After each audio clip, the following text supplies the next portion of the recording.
ระเมธีอันที่จริงปัจฉิมวาจาของพระพุทธองค์นั้นทรงเตือนในหลักธรรมะ2ประการก็คือประการแรกคือความว่าสังขารทั้งหลายมีความเสื่อมสลายไปเป็นธรรมดาซึ่งหมายถึงอนิจจตาคือความเป็นของไม่เที่ยงหรือภาวะที่สังขารทั้งปวงเป็นสิ่งที่ไม่เที่ยงไม่คงที่ส่วนหลักธรรมประการที่2คือความไม่ประมาทอันเป็นที่จริงเมื่อพิจารณาให้ดีจะเห็นได้ว่าหลักธรรมทั้ง2ประการนี้มีความเกี่ยวพันกันอยู่กล่าวคือเมื่อเรารำลึกอยู่เสมอว่า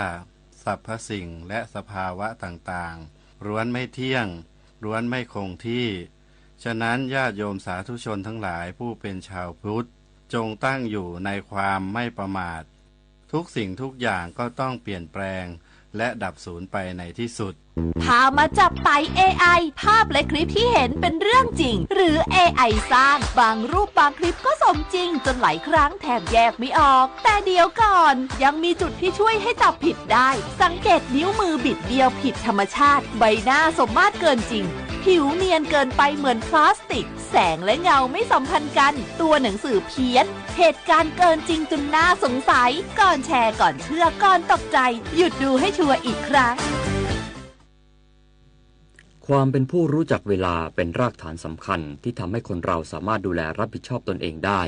อันจะนำไปสู่ความสำเร็จที่สูงขึ้นต่อไปในอนาคตเด็กทุกคนจึงควรได้รับการปลูกฝังให้เป็นผู้รู้จักเวลา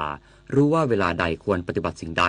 แล้วปฏิบัติให้ตรงเวลาทันเวลาเหมาะแก่เวลาเสมอพระบรมราโชวาทพระบาทสมเด็จพระเจ้าอยู่หัวจบข่าวพรหมธิดาทิพยานนท์บรรณาธิการข่าวนฤนาถแข็งขันและชโลธรจัญญาอ่าน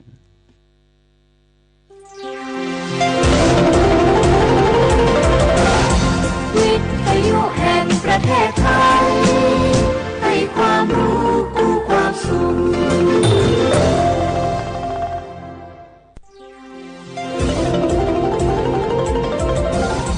วิทยุแห่งประเทศไทย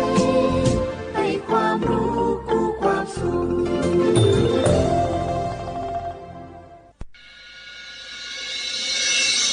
สถานีวิทยุกระจายเสียงแห่งประเทศไทยจังหวัดเชียงใหม่ AM 1476 กิโลเฮิรตซ์สถานีวิทยุภาคภาษาชาติพันธุ์แห่งเดียวในประเทศไทยที่มีความทันสมัยเชื่อถือได้สร้างอัตลักษณ์กลุ่มชาติพันธุ์สู่สากล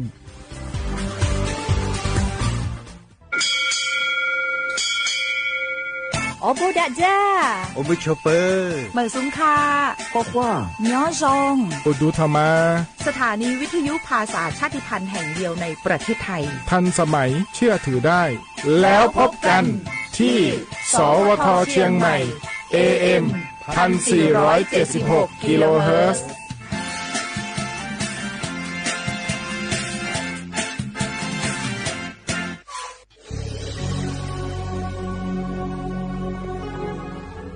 เกิดเป็นคนไทยเติบโตบนผืนแผ่นดินไทยจงภูมิใจในความเป็นไทยชาติไทยเรานั้นนับเป็นชาติที่มีความเป็นมาเก่าแก่ยาวนานเรามีภาษาวัฒนธรรมและมีสิ่งต่างๆที่เป็นเอกลักษณ์ให้เราได้ภาคภูมิใจในความเป็นคนไทยเราควรเห็นคุณค่าและมีความรักชาติหวงแหนแผ่นดินอันเป็นมรดกของบรรพชน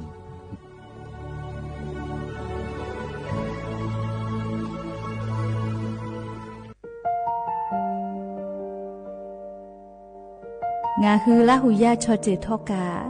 ไทมีกเวจอมออเอโลอาสะและไกเปวิทัปปะตองาฮือนิมาลูจาเวโยงาฮือมีเวอเอโลแลมีจอมอเวอปาโลเกโลมุนอมาโคโลโกอิเปเวโยงาฮือเตกาเลเลกางาฮือมีจอมอเอโลทะหะเวอคโลยอทะคาทากะดอนอเชตุโยงาออโตแลละหุชอเจเวอตาละหุคอเป้าเสมานาคาโบเพวิโย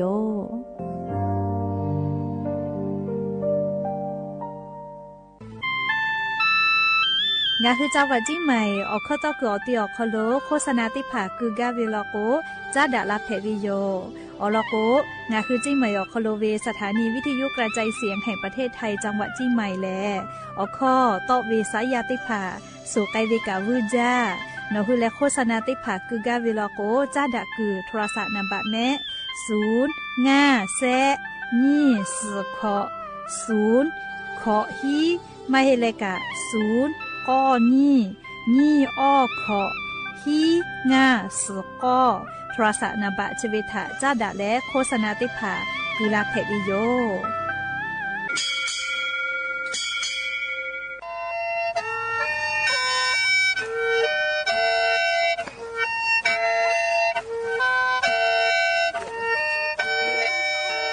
หาเวอวิเอาเนียละหุยาติกาเลเลถา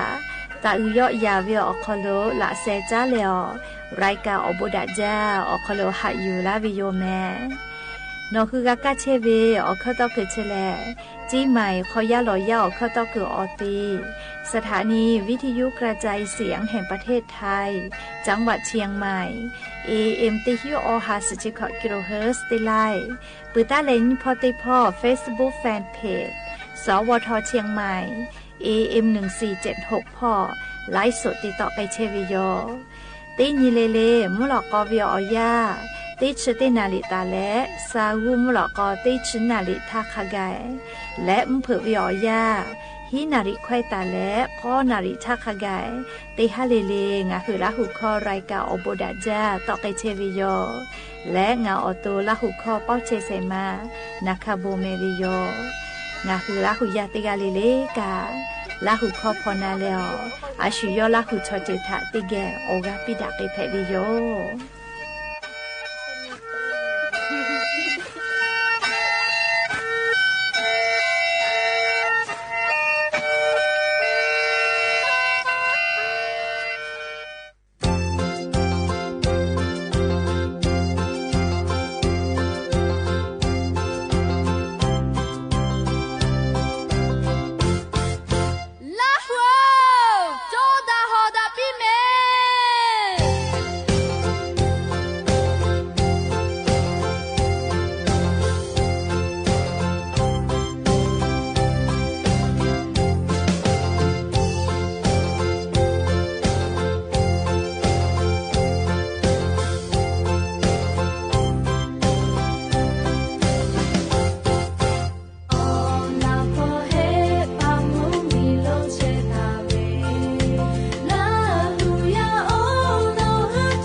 นามู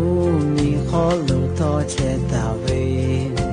ลองมาเลเซียสิงคโปร์ขอเชตาเวจาปามูมีอเมริกาเชตาเวล 라구야 오노 후타니 마하자 하무치니 제베 라구야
อบุดาจาวิโย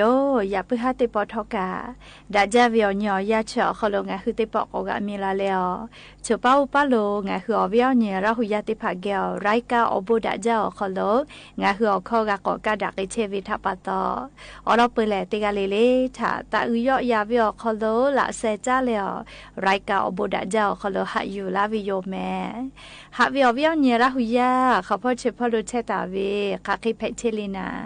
ติกาเลทอกาจ้าแม่ดอแม่ซึแม่กาแม่ฮาเลดอซาเชอลินาชุดเจอกาลิงะคือไทมิงก็คอโลแลอเจ้ายาปีปากเชเวอยากาปืวิทัปตองะคือติกาเลกาเชซาจอซาพ่อวิทาอายิติเลอาชุยอตัวยอยากาทักะแดนหาซาดักอิสิแม่และยันนี่แลชุดเซาคอโลสเปขอนี้งะฮาปามิฮาปาคอโลยะญอติชขอนี้ลั่นเพวิโยและจะขอนี้ฮินิชขอขอหาวิวเนียราหุยาติเผาเตฮาเลเลวิอยาฮินาริควายตาแล้วก็นาริทักขกายเตฮาเลเลงาคือละหุคอรายกาอบดาเจ้าขลตอกไกเชวิโยวิทยุเรดิโอพอAM ติฮิโอหาสจิขอกิโลเฮิรตซ์เตไลพองาคือละหุคอรายกาอบดาเจ้าตอกไกเชอแมปุตตะเลกันยุพอติพอแล Facebook Fan Page สวทเชียงใหม่ AM 1476พอกาไลฟ์สดติดต่อไกเชอวิวเนียราหุยาติภาลุลาเลกากะกะหมอปวิทยาทาอชอปะทะกะแปะปีแผวิโยติกาติไลค์ติกาติแชร์ติกาติคอมเมนต์กดไลค์กดแชร์ติและติแกเนคือละหุชอเจทาโอกาปิดะไกแผวิโยไลปอวิโอยาคโลงะคือยากะขอวิชอติภาอาชิโยยากะทะโลโกอายิมาติเจโกมาโอ้เลวูจาวิโอบาวิโอชอปะโลโกอายิติปุจาเจလေအရှိရရကဝေအခလိုဝေမီယတေဖာလကွာယီမတေလေရှွာကွာယီတေပူဂျာအလိုချောယကလိုက်ကြကြောဝေရောလေရှွာချောတေဝေလေလေချောပတေဖာတုကိုဒါလေချောဒါဝိနာယခတေဖာချောอชอมาดาเวเลกาจากาดอทาเจนี่คืออชอเตลาเวนี่คือหาวิก็วิตุวิคาเวเพบดอหาวิกาผู้วิทยาทาเลอชอแต่วิมาเฮวิติพาลโกอันนี้คือเป่ามาลาแม่วึกพอยวิโยเลกาจากาดอทาก็ชอบเตะก็วินะเลหาวิก็วิอยากาละก็ชอมาหมอจิเมเลลิขอกาจวิโยเฮก็เลงาคือคาเดดวนี้เลฮาเลทามาโกลิเพบดอหาทากาจากาดอทามาโกเลหาวิก็วิอยาทามาโกนี่คือถามาชมาบาเลคาทากันนี่คือเกียวเชียลาวิชอเลนี่คือเยกายโยเลฉดาปตออย่างนี้คาเดกฟุดวานี้เลคาวิติมูทานี่คืออลอนัมปเตแต่ละอายิติจเวอชอปาลานี่คือวิเยกาลาลีไลกาโลโกลีฟืมากาวิกะจวิโลแม่อวิอัญญาราหุยติเผาเฉบุญยาวิอยาอคโลกะงาฮือลีเยกาคอปะหะติภามาจาวิโยเยกาบาดาวิกามาจาเมคเตเลลีเยกาขอพ่อมิมาบาดาวิมาจาลาวิทัปโตยาไอปอลาวิชกากาที่อีไกวิจกมายาไอปอลาวิอีไกเลชมชเกติภาชอเตขออาเกติขอกาที่มาตะลาวิเจอวิญญาณราหุยติภางาคือไทมิงกอคโลกานีหิงาหาขอชงาขอเลียนขอปอ ตาเวลาวิออยาวโคโลกาคือไทยมีกะเลยชอมอจอมาวิมีแพกเอววิแม่เลยเข้าสู่สังคมผู้สูงอายุโควินะชอมออาสาขอชขอโควิ20%จอเวเลประชากรมียาเตหากาวิอโคโลนี่เชกาชอชอมอชอแกจอวิเจเลแค่คนยันยูเวชอยาปอลาเวเลเตขออาเกเตขอกาติอีเกเวเลอยากข้าชมอชเกชอเตขออาเกเตขอกาติมาตาลาวิเจอยากชมออาสากาลาวิทยาทาวุสพ่อก่อนยันยิเสเลอวิอเนราหุยาติเผากาติจามากากกาญหาสากาจากาโตเลเชซาจอซาปุวิพ่อกากอนยันยิเสเลนาเคเวติภากกาติจามากาลีนาชฟุกาปืนาเชเยกาเกเวอาลุมันจาเมอยากดูอันยิเสเลชมอดีๆเตเลยยันอุตุลาวิมาลาโกกาติปาเลใครเกเฮเลกาติปามาหล่อเลมาหล่อลาโกชุมเมียวคโลติกาติกาจากคือวิโยเลจะได้คือกะงาคือไทยมีกอคโลวิชอลกวกาคือเวลาโกจะมาติกาลอเจโกมาเลจะดาวปะโตอบอมมีชอกาจาเชเวลิมาเวนี่คือไทยมีกอคโลลุลาเลกากาจาลาเชวิชอมามีชอเล่ามีชอกาบูชาชอเลมีตอมมีกากาจาเวกะส่วนแรงงาพอจ้าดาเลอาขอปิตาวินะเฮคนยิเวตยาทาเลงาคือไทยมีกอคโลกาอาจจะได้คือเวียวยาวคโลจะเคยแพกเอลโลแม่เรียกแต่แลชอมออาสาจูซฮัซเวกะก็มาวิโลจิอาสาติฮักขอคู่กะเชเวกะกะที่มักตุโยเจลิอุสพอนะเลอะโลติฮักขอตุกมาเชกาลิงะเคโกมอละโกกะติจามากะละโกเพหาจาเลเอโกอยากคาลีนี่คือละเซขอจวิมาเฮเลชอยาวิอาสาชอติจิเลกะลิอาชิโยวิโยยาจวิโยนี่คือวิโอยาเปือละโกคามาเชกะกะเชมากะเลนี่คือวิโอยามาปุเฮละโกคามาเกกะกะเกมากะเมจะดาปะตองงาคือเตกาเลกะอจอยาจะได้คือเวอคอโลแลเลยยากะขอจอดาฮอดะแลเลยยากะคาเดเพเลยยาปายาเมติเผาซอเสกะติปอลามาตัวโปกะกะจุจัตุโลเวโลแม่แต่ก็แลอวิอเนียละหุยาติพัทามเพเชเวอเจ้ายาคาสเวอลอซาตาติผาอยู่เวลาแลลิจะเกชุละกะลาวิโยแม่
ก็คูลูฮะลาเว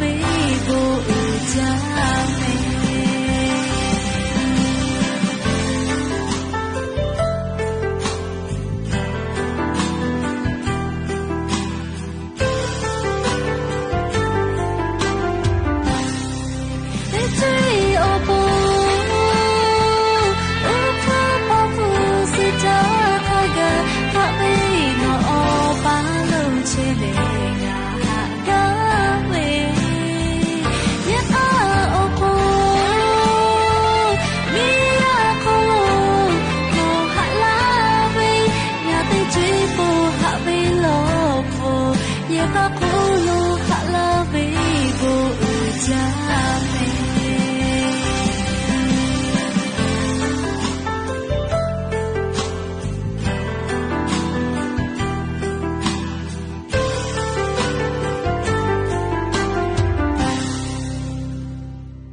อเวียวเนี่ยละหุยาติเผางาฮือมิงก็โคโรอาสาติเชเวียอยาแลงาฮือชอยาติกาเลเลกะจาเมดอเมซุเมกาเมเชซาจอซาฮาเลดอซาเวอเจเชเรพาจอลาเวลโกเลงาฮือมิงก็โคโลอาสาติเชเวียอยาโคโลเลบีโลเจาวิโยยาคางาฮือชอติกาเลเลเลจาเมดอเมซุเมกาเมเชซาจอซาฮาเลดอซาเวอเจจะได้ผักขับปุยกาวิมาเฮเรได้ผักพาลโกจ้าเมดอเมียเจอยากขามาเชสาเจเลได้ผักพาลโกเลนิมาคโลฮาเลดอซาเจอยากขาจมือมากาเจเลจเมกาเมวิมากาวิโยเลชดาปะตอยันติปอเลจมือกามากาวิเชลเลงาฮือเชซาจอซาพ่อและงาฮือชอยาวินิมาอคโลปาฮาลูแผ่และงาฮือเชซาจอซาพ่อวิทากะเตลูติสิและงาฮือชอยาวินิมาฮาเลดรอซาวิออเจเตพาทากะเตลูติสิไกกาวิโลก็วิออลอทะงาฮือเตแกนาสิแม่ซมือมากาวิชกาลีปุลาเวอยาอคโลงาคือไทมีกอคโลกาเชซาจอซาพ่อเวมอสลาวุติภากาอลอชเดพาทาอายีเตเลเลมียะทากะเตกุมาลาเชวิโยอามาเตเลโกโกงาคือชอยาซมือมากาเวตยาทาเชซาจอซาพ่อคือลาวิเจนีมาอคโลฮาเลดอซาวิอเจเตภากาคือลาวิเจและลิงาคืออาสติกอคโลกาปะฮาไลจืกาพูวิโยเลอุโนเนกาคาเดมาเตอตูคือนายวินาลีกาเจมาโลซมือมากาเวทาปะตอสุซยาโกมาซลีชุกาติทักเวซมือกอกุเลอาโลเชเวเลเพหาจาวิโยเลเคโกอาปุลาเวติขอวิอยากาลิงาคือไทมิกอคโลมียาติผาเจก็มาวิญญาณละหุยาติผาติดสกอลากาเขเลจมือมากาเวติผาปะฮากาพุเชวิเจและลิมิงเกชได้สอคโลเวกอนิเวลโกเลอาลาคินีฮีลากาเขจอลเจเลงาคือชอยาจมือมากาเวอานาติผาเพเชเวเลติผาพาลโกติจุติยาเจติเพวิเจยาคาติผาพาลโกคาทากาลีจมือมากาเวอาโลตุขาจาเวติอานาจิเมเลจมือมากาเวเชเลเลเอโกแต่ลโกงาคือชอยาชอตาวาวิอยาลโกกาเตวิอยาโยมเผวิอยาลโกจมือกาเลกาเจวิอยาโยยาคาติผามเผตาคือสุยาจมือกามากาเจตาวาชุกะกอเตโกจมือกอจูวิเจอาโลเพหาแต่โยเลงาคือชอยาติกาเวียเลตินีติฮาเวียสชุโมตาเลก็ชุโมเคคาเดจมือกากาจอวิเจอลโกงาคือจมือกาวิตยาทาลิงาคืออตูอคือคากาติเชเวอเจติภากากากาเจเลงาคือจมือกาวิเชเลกาเจวิดาจาวิติจือเพวิโยจิแม่และมเผตาคือจมือกาวิเลลิตาวาจมือกาวิอาเกมเผตาคือจมือกาวิอบูอาเจกามาวิเจอวิอเนี่ยละหุยาติภาลิจมือกามากาวิชติภาทอกางาคือชอยาเชซาจอซาพ่อคาพ่อคือลาเวเลก็อลอติยาเลชอยาวิอุโนเนพ่อคือลาวิเจเลติฮาเวียขอเชเปเซเลเลงาคืออุโนเนทาคือลาวิจิแม่จมือมากาวิชเล เลก็ตุจอจาลอเลมอลาวิอยาลอโกงะคืออามาติเจกามาโตกะปุปุเอเกลาวิเจโรคอัลไซเมอร์เลจะเคแผลาวิเจตาวาตาคือซึมมากาจะเคแผลาโกเลงะคือชอยาวโนเนกามาเตียลาโกโนเนลูเกลาโกนะเลมาโตกะปุเวเลโรคอัลไซเมอร์แผลาวิเจคาเตเลนี่คือชอยาวโนเนอคอโลอจะไอชมาจอวิโยเลเซลก็เวชได้พาขอลุยเวจก็มาเลี้ยงคือจะมือกามากาลาโกเลี้ยวเคยแพกวิโยเจเฮโกมอลาวิทยาทาเลโรคอัลไซเมอร์ก็เวติดเชื้อมาตัวกับปุ๊บๆกันเวนะอาชุยอตัวกับตัวมากาลีอาชุยอวิวพ่อเมียกับตัวมากาแพกลาวิเจเมลิชกาก็ตัวจะรอเลจะมือมากาเวอนาชกาชอยาวโนเนถาติลูวิลอแมมเปิดตาแลนี่อย่าติอย่าลอกก็เลี้ยงคือชอยาจะมือมากาวิเชลเลี้ยงคือฮียูเวเล่จุยมาจิจาวิฮียูเวพ่อกะคือลาวิเจตอกับปื้อวิพ่อกะคือลาเล่ตอยอซายอเวพ่อกะคือลาเลงะคือนิมาคาไกกะคือลาวิเจเลียวเปียวลอกตอมากะเวนะอสอลอกโลลาโกเปียวลอลุยเวนะเลียโกอาสามาลาวิทยาทาเลียงะคืออตุกะอุโนเนจะมาตอกับปุ๊บๆเกลาวิเจเลมาตอกับปุ๊บวินะเลจะเคยแพลาโลเมเลก็จะเลสมุมากาเวียนะชะกะก็แต่ละชวิโอคู่กะเลงะคือสมุมากาวิทยาทาเลงะคืออตุคอลุชอโอกาติกาโจโอกาติยาโจเวก็มาเลงะคืออตุคอลุมากานาตุเวนะภูมิคุ้มกันก็เวนะเลอนาถบดะตอดะเวโอกาโจเวเมเลชอยาติกาเลกามาดะเวอจะติพาลุลาวิทยาทานี่คือตอดะตุเวโอกาเฮวิทยาทายอตอบากนี่คือมานาเวนะ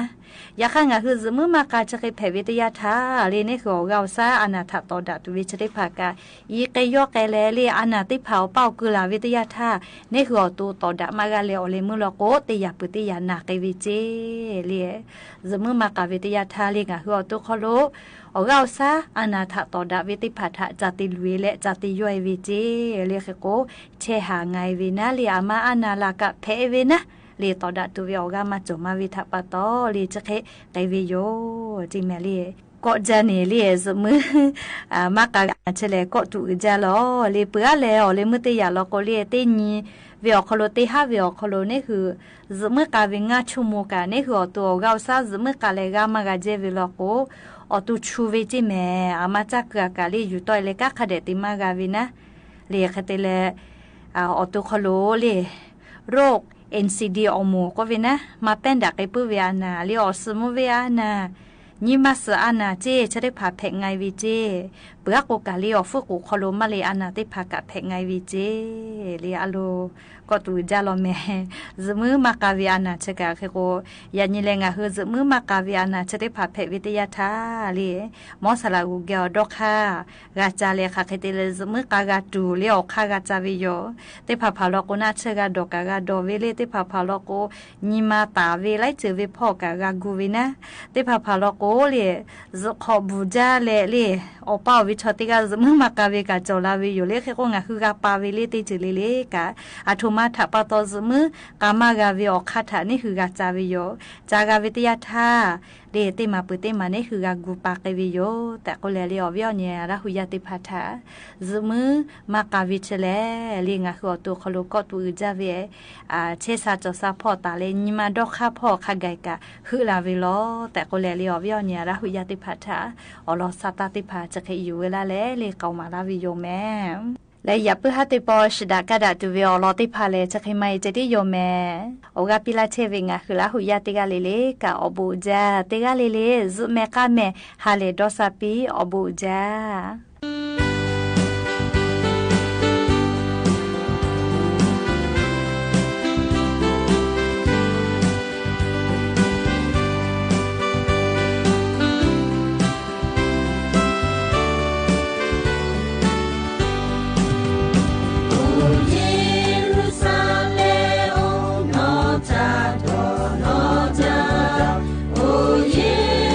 Jerusalem, no Tani.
านีวิทยุกระจายเสียงแห่งประเทศไทยและเครือข่ายทั่วประเทศเสนอข่าวต้นชั่วโมง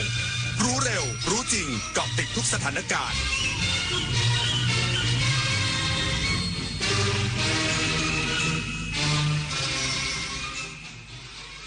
รับฟังข่าวต้นชั่วโมง 21 นาฬิกากับชลธรจัญญาครับผู้บัญชาการตำรวจนครบาลสั่งเร่งรัดคดีรถไฟชนรถโดยสารสาธารณะอีกสักครู่กลับมาติดตามรายละเอียดครับเมื่อโลกเปลี่ยนคนต้องปรับทักษะใหม่ที่เป็นกุญแจสู่อนาคตโลกเปลี่ยนแล้วขนาดนี้เราจะตามทันไหมนะทันสิแค่ไม่หยุดเรียนรู้เพิ่มทักษะใหม่ใช้เทคโนโลยีให้เป็นเราต้องเริ่มยังไงอะก็เริ่มจากตัวเรานี่แหละคิดเป็นทำเป็นรู้เท่าทันสื่อและมีคุณธรรมไงล่ะพัฒนาคนไทยให้ก้าวทันโลกยุคใหม่ใส่ใจเรียนรู้สู่อนาคตที่ยั่งยืนถนนดนตรีไลฟ์เดือนพฤษภาคมเป็นเพื่อนกันมันไม่ง่ายกับเขียวคาราบาวและสีเผือกคนด่านเกวียนในถนนดนตรีไลฟ์เพื่อนชีวิตวันศุกร์ที่ 29 พฤษภาคมเวลา 18 นาฬิกาเป็นต้นไปณห้องออดิทอเรียมอาคารปฏิบัติการสื่อใหม่ถนนวิภาวดีรังสิตติดต่อเข้าชมโดยไม่เสียค่าใช้จ่ายได้ที่ Facebook ถนนดนตรีเรายังเป็นนักเดินทางภัยคุกคามข้ามแดนไม่หยุดอยู่แค่พรมแดนของประเทศทั้งอาชญากรรมไซเบอร์การลักลอบค้ามนุษย์และยาเสพติดประชาคมอาเซียนจึงร่วมมือกันอย่างใกล้ชิดแลกเปลี่ยนข้อมูลเสริมสร้างความมั่นคงและปกป้องประชาชนประเทศไทยพร้อมเป็นส่วนหนึ่งของพลังความร่วมมือในภูมิภาคอาเซียนอาเซียนเข้มแข็งร่วมแรงต้านภัยข้ามแดนเพื่อความปลอดภัยของประชาคมอาเซียนเห็นโฆษณานี้ไหมกู้ง่ายอนุมัติไวไม่เช็คเครดิตแถมได้เงินวันนี้เลยนะหยุดเลยนั่นมันสูตรโกงชัดๆกู้ง่ายอนุมัติไวไม่เช็คเครดิตเท่ากับโดนโกง 100% แต่เขาบอกโอนค่าธรรมเนียมก่อนแล้วได้เงินเลยนะนั่นยิ่งชัดโอนก่อนเท่ากับเสียเงินฟรีมิจฉาชีพในคราบเงินกู้หลอกผ่านแอปและโซเชียลสุดท้ายไม่ได้กู้แถมเสียเงินฟรีเอ็กให้ชัวร์ก่อนกู้ทุกครั้งเซฟเงินเซฟตัวเองผู้บัญชาการตำรวจนครบาลสั่งเร่งรัดคดีรถไฟชนรถโดยสารสาธารณะพร้อมแจ้งข้อกล่าวหาคนขับรถไฟแล้วส่วนคนขับรถโดยสารรออาการหายก่อนค่อยเข้าสอบปากคำพลตำรวจโทสยามบุญสมผู้บัญชาการตำรวจนครบาลได้ประชุมติดตามความคืบหน้าเหตุรถไฟชนรถโดยสารสาธารณะบริเวณแยกอโศกดินแดงพร้อมกล่าวว่าได้รับมอบหมายจากผู้บัญชาการตำรวจแห่งชาติที่กำชับให้ดูแลเรื่องการทำสำนวนการสอบสวนให้รัดกุมรอบคอบจึงมาประชุมร่วมกับพนักงานสืบสวนสอบสวนถึงการรวบรวมพยานหลักฐานทั้งหมดทั้งกล้องวงจรปิดพยานบุคคลพยานหลักฐานอื่นเพื่อพิสูจน์ทราบว่าเกิดจากความประมาทของผู้ใดบ้างส่วนการกระทำความผิดของพนักงานประจำป้อมคนขับรถไฟที่ได้รวบรวมหลักฐานว่ามีการดำเนินการตามปกติครบถ้วนหรือไม่เพราะเส้นทางดังกล่าวมีการจราจรมีการเดินรถไฟประจำทุกวันและมีการจอดรถขวางรางรถไฟบ้างในทุกวันเบื้องต้นได้แจ้งข้อกล่าวหาคนขับรถไฟในข้อหาประมาทเป็นเหตุให้ผู้อื่นถึงแก่ความตายส่วนคนขับรถโดยสารสาธารณะยังมีอาการบาดเจ็บหากหายเป็นปกติแล้วจะสอบปากคำต่อไปรวมถึงเจ้าหน้าที่ประจำป้อมนำไปตรวจร่างกายก่อนที่จะนำตัวมาสอบปากคำแล้วจิรวรรณช่วยเท้ารายงานรัฐมนตรีประจำสำนักนายกรัฐมนตรีลงพื้นที่เยี่ยมผู้บาดเจ็บเหตุรถไฟชนรถโดยสารพร้อมสั่งสคบตั้งทีมเฉพาะกิจดูแลสิทธิประชาชนครบวงจรนางสาวสุภมาศอิสระภักดีรัฐมนตรีประจำสำนักนายกรัฐมนตรีได้รับมอบหมายจากนายกรัฐมนตรีลงพื้นที่เยี่ยมผู้ประสบเหตุกรณีรถไฟขนส่งสินค้าชนรถโดยสารประจำทางบริเวณจุดตัดทางรถไฟถนนอโศกดินแดงใกล้สถานีแอร์พอร์ตเวลลิงมักกะสันณโรงพยาบาลเพชรเวชโรงพยาบาลรวมใจรักและโรงพยาบาลจุฬาลงกรณ์พร้อมกล่าวว่ารัฐบาลให้ความสำคัญสูงสุดกับความปลอดภัยและสิทธิของประชาชนโดยนายกรัฐมนตรีได้กำชับให้ทุกหน่วยงานเร่ง ร่งช่วยเหลือและเยียวยาผู้ได้รับผลกระทบอย่างเต็มที่ส่วนของการดำเนินงานด้านการคุ้มครองสิทธิประชาชนในฐานะผู้กำกับดูแลสำนักงานคณะกรรมการคุ้มครองผู้บริโภคหรือสคบได้สั่งให้จัดตั้งทีมเฉพาะกิจเพื่อดูแลกรณีดังกล่าวทันทีโดยจะร่วมกับหน่วยงานที่เกี่ยวข้องใน4ด้านได้แก่การรับเรื่องร้องเรียนจากผู้เสียหายและครอบครัวการให้คำปรึกษาด้านสิทธิผู้บริโภคและสิทธิตามกรมธรรม์ประกันภัยการประสานส่งต่อเรื่องเพื่อเร่งรัดการเยียวยาและการติดตามผลการช่วยเหลืออย่างต่อเนื่องพร้อมรายงานความคืบหน้าแก่ผู้เสียหายเป็นระยะชวิสาปทุมมารายงานสำนักงานปศุสัตว์จังหวัดตรังร่วมกับองค์กรปกครองส่วนท้องถิ่นในพื้นที่ดำเนินโครงการสัตว์ปลอดโรคคนปลอดภัยจากโรคพิษสุนัขบ้าเพื่อควบคุมประชากรสุนัขและแมวนายสัตวแพทย์กฤษวีระวงศ์ปศุสัตว์จังหวัดตรังเปิดเผยว่าสำนักงานปศุสัตว์จังหวัดตรังร่วมกับสำนักงานปศุสัตว์อำเภอและองค์กรปกครองส่วนท้องถิ่นในพื้นที่จังหวัดตรังเร่งดำเนินการผ่าตัดทำหมันและฉีดวัคซีนป้องกันโรคพิษสุนัขบ้าเพื่อควบคุมประชากรสุนัขและแมวภายใต้การดำเนินโครงการสัตว์ปลอดโรคคนปลอดภัยจากโรคพิษสุนัขบ้าตามพระปณิธานศาสตราจารย์ดร.สมเด็จพระเจ้าน้องนางเธอเจ้าฟ้าจุฬาภรณ์วลัยลักษณ์อัครราชกุมารีกรมพระศรีสว่างควัตวรขัตติยราชนารีประจำปีงบประมาณ 2569 ทั้งนี้เพื่อลดการเสียชีวิตของคนและสัตว์จากโรคพิษสุนัขบ้าโดยเน้นฉีดวัคซีนสุนัขและแมวให้ครอบคลุมและควบคุมประชากรสัตว์เป้าหมายหลักคือทำให้จังหวัดตรังและประเทศไทยปลอดโรคพิษสุนัขบ้าโดยมุ่งเน้นการเฝ้าระวังการควบคุมป้องกันโรคในสัตว์และให้ประชาชนได้มีความรู้ความเข้าใจจัดกิจกรรมฉีดวัคซีนป้องกันโรคพิษสุนัขบ้าฟรีให้กับสุนัขและแมวในพื้นที่ทำการควบคุมประชากรสัตว์จัดโครงการผ่าตัดทำหมันสุนัขและแมวเพื่อลดจำนวนสัตว์จรจัดตลอดจนมีการจัดตั้งและพัฒนาศักยภาพอาสาปศุสัตว์เพื่อช่วยงานด้านโรคพิษสุนัขบ้าในระดับท้องถิ่นด้วยยศพรนะคะไกรศรีสวทตรังรายงาน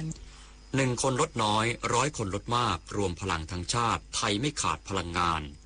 จบข่าวชโลธรจัญญาอ่านรับฟังข่าวครั้งต่อไปเวลา 22:00 น.ครับติดตามข่าวที่นำเสนอไปแล้วได้ที่ www.thainews.prd.go.th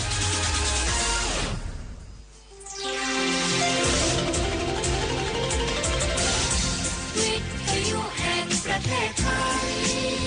ให้ความรู้กู้ความสุข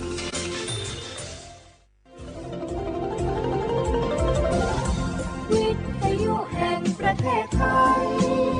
ให้ความรู้กู้ความสุข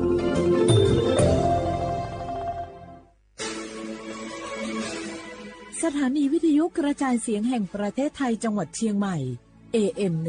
1476 กิโลเฮิรตซ์สถานีวิทยุภาคภาษาชาติพันธุ์แห่งเดียวในประเทศไทยที่มีความทันสมัยเชื่อถือได้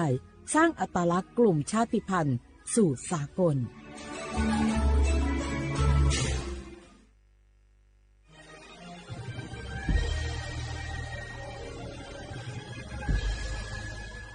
เกิดเป็นคนไทยเติบโตบนผืนแผ่นดินไทยจงภูมิใจในความเป็นไทยชาติไทยเรานั้นนับเป็นชาติที่มีความเป็นมาเก่าแก่ยาวนานเรามีภาษาวัฒนธรรมและมีสิ่งต่างๆที่เป็นเอกลักษณ์ให้เราได้ภาคภูมิใจในความเป็นคนไทยเราควรเห็นคุณค่าและมีความรักชาติหวงแหนแผ่นดินอันเป็นมรดกของบรรพชนร่วมภาคภูมิใจในความเป็นไทย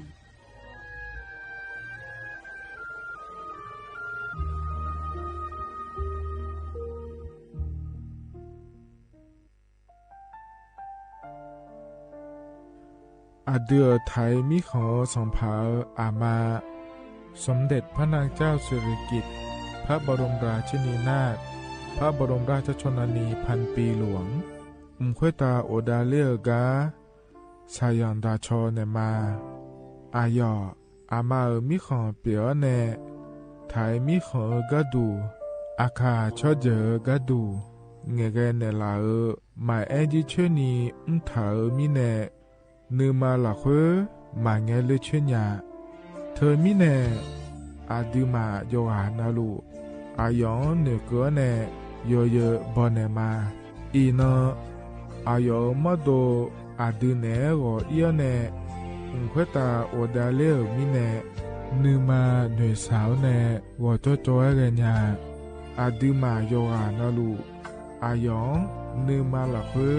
โยจอนาลูเนกัวเน เยอะๆบอชอนมางามาอาเขาชดเจอโยกานาลู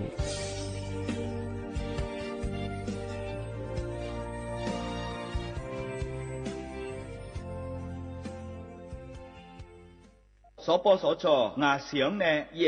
สีละเฮโยกานาลูเจทมาบินนาลาวสิจกากาบิเอเมเฮอบัดทองยาเดกดูเฮลวยเมซามีอาบูซาพิเลอสีละตาพอที่โกละเฮอามีอาปุโคละซาเลญเมซาโกเสียงเนญีหวงเกมาทาเจเลนิลาซาลัวโยกานามาเลงนาโกนาเดเฮบาวานโกเชงาโคละตาเดโยฮามาชอบานยาเดทาลัสเมียนาเดนาโกโลคุมเจจอยเดโลกเอสนาโกนาโดลาเดฮอทียากิโลเจยเดสิญญาเจมอนาสปสชติซุมจำยอสปสชเขตหนึ่งเชียงใหม่นากาจำยองาซุมญีเยงาซุมงปายดามอเดนากาตีโกจำยอนึมานาโกนาลูเดนากาติซุมญีซุมโยกานาลูก็ดูไม่ได้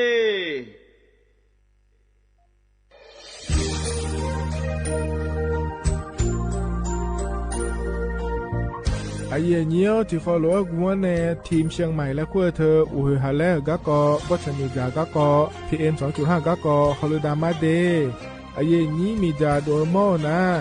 ทกศูนย์อเมริกันและแก้ไขปัญหาไฟป่าหมอกควันและฝุ่นละอองจังหวัดเชียงใหม่ละเพื่อนกาสโบจำยองาซุมตีนีเย่จำยอเยียงจางเลยงานไม่เดเจ้ามาเมื่อฮอปาย้อนยุ่มได้จางอาเดเย่เนียวทกปชมีจาอุยฮาเลฮอเนพีเอ็น2.5กะกอฮอลูดา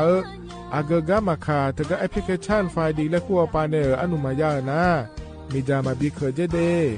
อันอายามก็ดูนะขอนี้อันตีบาลาติเสียในอันสมเชติบาลางาซีอะคนนี้พังหายาโกชูเหงกันนี้อาส่วนมาขาจะบ่อหน้าย่อปายุบ่อยเจเดเหมือนในสำนักงานประชาสัมพันธ์จังหวัดเชียงใหม่และที่ฟอลโล่กุมะมือดาลานยานีทีมเชียงใหม่และขั้วเธอที่ฟอลโล่เกิดดามาเด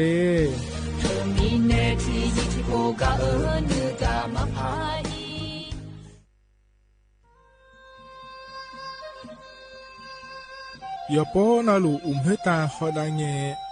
อุเฮฮาเล PM 2.5 เฮมีดาลางาเลสีลางาอาดูมาเนจังเงดเจอปะปะกัวเงเจมีจาเคมีเนเฮดดตอลูชัวยามอดดลาเนมัวฟาเนียมามึงอะเดมีเนพิลาขบยานาลาขอเนสากอพอปานกอขอนี่เปลายังาอาดูมาโยกานาลูกุมะเนมีจามาเคนีโยฮาเนยับมุนยับเพอเลอเธอโลไถในเฉเนวิเกมีจามีกาพี่ขอเนบอชอมยาลานีอาบอที่ฟอลเวเขาที่ฟอลเวกุมะเนมีจาตาเคเดเหมือนเนโยฮานาลูเวอยู่เหมือนจะชาโดนีดอนยาผาเหมือนเน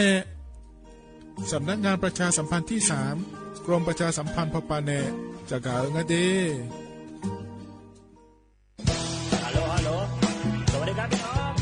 อายุอันนี้เดือขยาวโฆษณาไกกะกอสถานีวิทยุกระจายเสียงแห่งประเทศไทยจังหวัดเชียงใหม่พปาเนบีเคฮอมอนาแอออนหลีญาเมเจสถานีวิทยุกระจายเสียงแห่งประเทศไทยเฮนาอย่าซื้อก้อนบีดูอย่าล่อนใจช่วงหางละหาเช่กับปจักกันเนดูโฮอีสอนีกามาลาวเนกามองขากากาอีกุญาอายุเนียว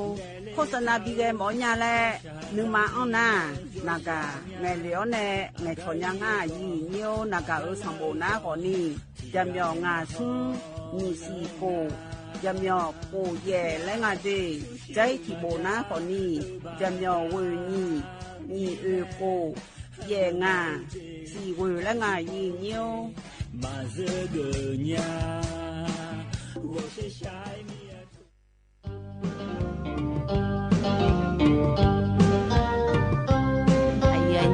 ก ก็นะคนเนี้ยบุจยาของเงอบริเมลีตัวของเงอเกลืออยากชิชกันแล้วอาจิมาขอตัวตัวแล้วมิชูกูตัวแล้วยังลุทนาลอยอย่างนี้นิทรรศการและเสวนาวิชาการยังไงอย่างนี้ไงบ่าวก็อินูเฮละคือละโซเนอุปาระดับสากลแล้วบิ๊กตีมาแล้วไงอย่างนี้ก็มีภายใต้โครงการการออกแบบสร้างสรรค์การผลิตและเผยแพร่สื่อและไงอย่างนี้คือหมู่นักวันนี้ประชาสัมพันธ์ซอฟต์พาวเวอร์สาขาแฟชั่นเยอะอย่างนี้บ่ากรมประชาสัมพันธ์คนในไงอย่างนี้อันนั้นนักวันนี้ตีเขาในซุ้มกันนี่ร้อยอย่างนี้กูสิบราณิพังอายากูเชื่อวิวกับศูนย์การค้าเซ็นทรัลเชียงใหม่และไงอย่างนี้แล้วก็ป้าอย่าเลี้ยงอันนี้อย่าเขาเล่นนะคนนี้ที่ชกก็มีนิยาร้อยอย่างนี้ก็ป้ามีชุกุญญามีชุดตุญญาเธอคนนี้มือชิมน้อยสนิทดันแล้วก็อย่ามัวเจอย่างนี้ชุมชนน่าเชื่อชุมชนละอาเจอย่างนี้บางแง่นี่หอยยังไงอย่างนี้ต่อตาเจ้าล้วนเมื่อน้ำย้อนนี่อาเบียข้าจ้าโอโบดะจ้าโอบิชเปอร์เหมือนสุนคาปกว่าย้อซองปุดูธรรมาสถานีวิทยุภาษาชาติพันธุ์แห่งเดียวในประเทศไทยทันสมัยเชื่อถือได้แล้วพบกันที่สวทเชียงใหม่ AM 1476 กิโลเฮิรตซ์เ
อุจิพออุดุธรรมะเดอเยนิโยกานาลุเนเยเนียวนิมจีนาลอเยเนียวจอนเจอสีนังนะฉลาแม่เยเนียจอนเงนรอวันอาทิตย์เงนงานในเยนีรอเยนทิมินาลอนิมจีรองานเนอโยเชมือเนที่ขอลวจอดามาเยเนียวอเดืออาคาดอลอกามยอมัวดูลอสวทเชียงใหม่แน่อเยนีโยกานาลุเนยาถอนจุลาเฮนาขอเนี่ยอุจิอายามนานาลีเวหลานเนี่ยนาลีเชหลังกันนี่แม่เดยเนียวเดนิมจิงานเนี่ยอายเชื่อเหมือนนั่นที่ขอรอจอดามาเยเนียวนิมจิก็รอหยิบพอปาเนี่ยถอนจุลามาเยเนียมาขอพอปาข้อเนี่ยเฟบัวปาแล้วเลยเยนี้มาขอนะขอเนี่ย AM ที่พายาสิเชโกกิโลเฮิรตซ์รอเยเนียเฟบัวปากระดูนะขอเนี่ยชมยอสวทจุดเชียงใหม่AM 1476กิโลเฮิรตซ์หลอดตะกัตพอนันทนจุลามาเดที่มีเนยโยกานาลุเวลอเยเนียชัดแท้เนนะหายาแม่เยเนียราชการอันเนอายามนาลอเยเนียวเธออุศอายามละค่อยนะขอเนี่ยติ๊กต่อฮอปาเนแลกพัฒนจุลาเฉยเนี่ยอุศอปาล้อจะมีเนอุศออายามละค่อยราชการอันเนออายามนาเยนี่ติ๊กต่อยาเดินนะขอเนี่ยติ๊กต่อฮอปาเนขอเนี่ยชัดแท้เน นะฮะได้ยาไม่เดเยเนเดเยเนอินาก่อนนะอันเนาะชาลาเยเนจนงนะก็ลามีแน่เราเลยนี้เธอมีในอย่าปนหลุดทงจุลาหลวยเราเนจนงนะก็ลานาขวเนี่ยเยนี่นะก็ต้องเชื่อก็กอโลอยู่มือจะซาโดก็กอโลเลยเราจะกะเอกะดันอันในบิสิบิกามาเดนะคุยแต่มาเงอรออดีอาคาก็กอมาบิมโยอีพายอดีอาคาก็กอรออดีอาคาเดจะกอรออายุอาชูอาโดลอจะสกันพิลัวบ่ชมอพิชมอในเนี่ยอันเธอเฮก้าพอในพอโดนเนี่ยมาเยเนี่ยถึงมีแน่ลอกนจอนโลแล้ววันอยู่ราชการอายามกะลาหน้ารัวฮัวก็กอเยนี่สันทนนะหาได้เนี่ยไม่เดเฮก้าพอในเดเยเนียวเดนายยุ่มจริงอันนั้นก็กอแหลมเธอนะลอยเนียวมีน้องหุ่นที่โปยจักาดันเนี่ยมาเยเนียวเดี๋ยวละเงี้ยอันนั้นเช่งอ่ะเงี้ยนอนนะลอยเนียวหยออันนั้นแล้วเทียเนี่ยวันครอบครัวสากลลอยเนียวหยอเอ็กนะขอเนี่ยเจนาลูอัดดันเบดาช่วยอย่าเหือลอยเนียวอยู่หาหยอละคนอัดดันยาเบดาเบอร์ลอยนี้เอ็กนะขอเนี่ยอยู่หาอีกข้อละคนนะลอลุ่มบัวเนี่ยลอราคาเชตาเนี่ยเวกับละคนเนี่ยจอดูไม่เนี่ยเอ็กขอนี่เยเนียวอินุ่มลอยเยนี้ยอมยากจ้องอาเจอยู่หาอยู่ละคนมาจอนยาอาจจะมีนางอะไรกันนะเฮข้าเจยาล้อยู่หาดามาอยู่หาเธอเนี่ยอภิบาลเนี่ยรู้แล้วยังล้อเธออย่าบอกสู้จังเจรู้แล้วขอนี่จะยอมยาเจยังไงยุ่มนาเยเนี่ยเธอมีเนี่ยยุ่มทะเลสาลูเดอแล้วทำมาปะชบายาอายุชบาก็ดูงาและขันนงาเฮก็พอเนี่ยจะกะเอกาดันเนี่ยมาเดยังไม่ได้ชนเทนนะหาดัญญาแต่เยนี่ที่อานาล้ออยู่หามาโดมักเกลียวขอเนี่ยล้อเนี่ยมักเกลียวยมือแม่ขอเนี่ยที่อานาล้อนุ่มเจ้าปาจอนโลสิญาชอหาโลแล้วนะขอนะคนละสาลัวยาเดิมมาอภิอาบอเดิมมาล้อจ้อนะขอเนี่ยชาวบ้านในญาผาอายุจ้องก็ดูงาแล้วก็จะการตั้งแต่มาเดขั้นลงจะการตั้งแต่มาที่คนเราจะได้มาอย่างนี้เหรอกันเนี่ยนะอันนั้นจะมาจากการตั้งแต่มาเดอย่างนี้เดนุ่มจีเหรอกันอย่างนี้นะถอนเจ้าเดือขาอันนั้นถอนลานฉลางาอย่างนี้ล้อบลาสีนะขอนี่งาสีอาโคนามังที่โขงอาเดไทยอันนั้นนะอินาวันอาทิตย์อันนั้นเชสีบลาสีนาพฤษภาคมอาโคนิพังายาโกช่วยเดเยเนียวเห็นนะโคโตลาโตล้อเยนี่นะทอนเจอนิมจีอายาเมื่อละคุยเดเยเนียวเดเฮกันนะเนี่ยแต่ชัดจิบุมแล้วพานาหาดามาเยเนียวมังเงเลชญาเลชาดช่างอาเดที่ขอร้อยนะหาเบียดามาเ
下旁爱。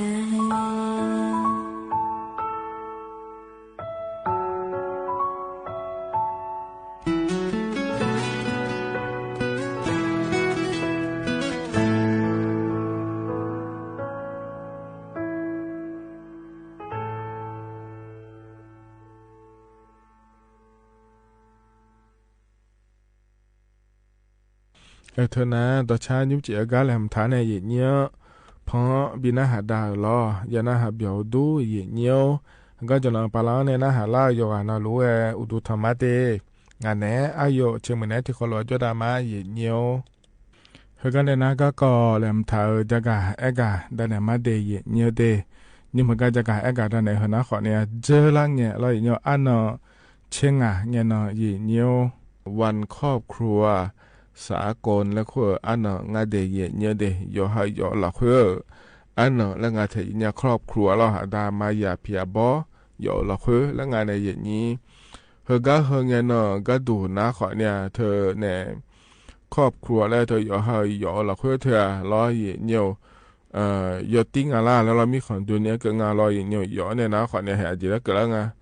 ผู้รอผู้นะขอเนี่ยตำบลอำเภอและงานเนี่ยหยอดนะขอเนี่ยตีเดือดเราอยู่หายุ่งหมดหลักคนเนี่ยขอเนี่ยเกินนะหยอดเจนาลูเธอการเนี่ยอาดังเบดางาเดยเนียเดแต่มีเนี่ยเรายอมยากานะขอนี่เราเฮกยอมยากานาลูเลยก็งานเราเนี่ยนี่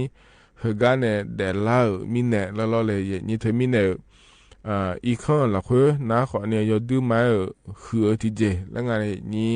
ลุมบอนี่เราเลยนี่กัวเจยังพาเรเจมาดาเนี่ยจอญาพายแล้วงานเดยเนี่ยเดเวกาเจหลักคือเนี่ยแล้วเราเยเนี่ยขอเนี่ยเยนี่จังมาโลอินุมเดยเนี่ยเดที่ยอนาทโลมาอย่างเจเลยเยนี่เราลุมบอนี่จอญาดูมังมายากูเนี่ยจอญาดูมัง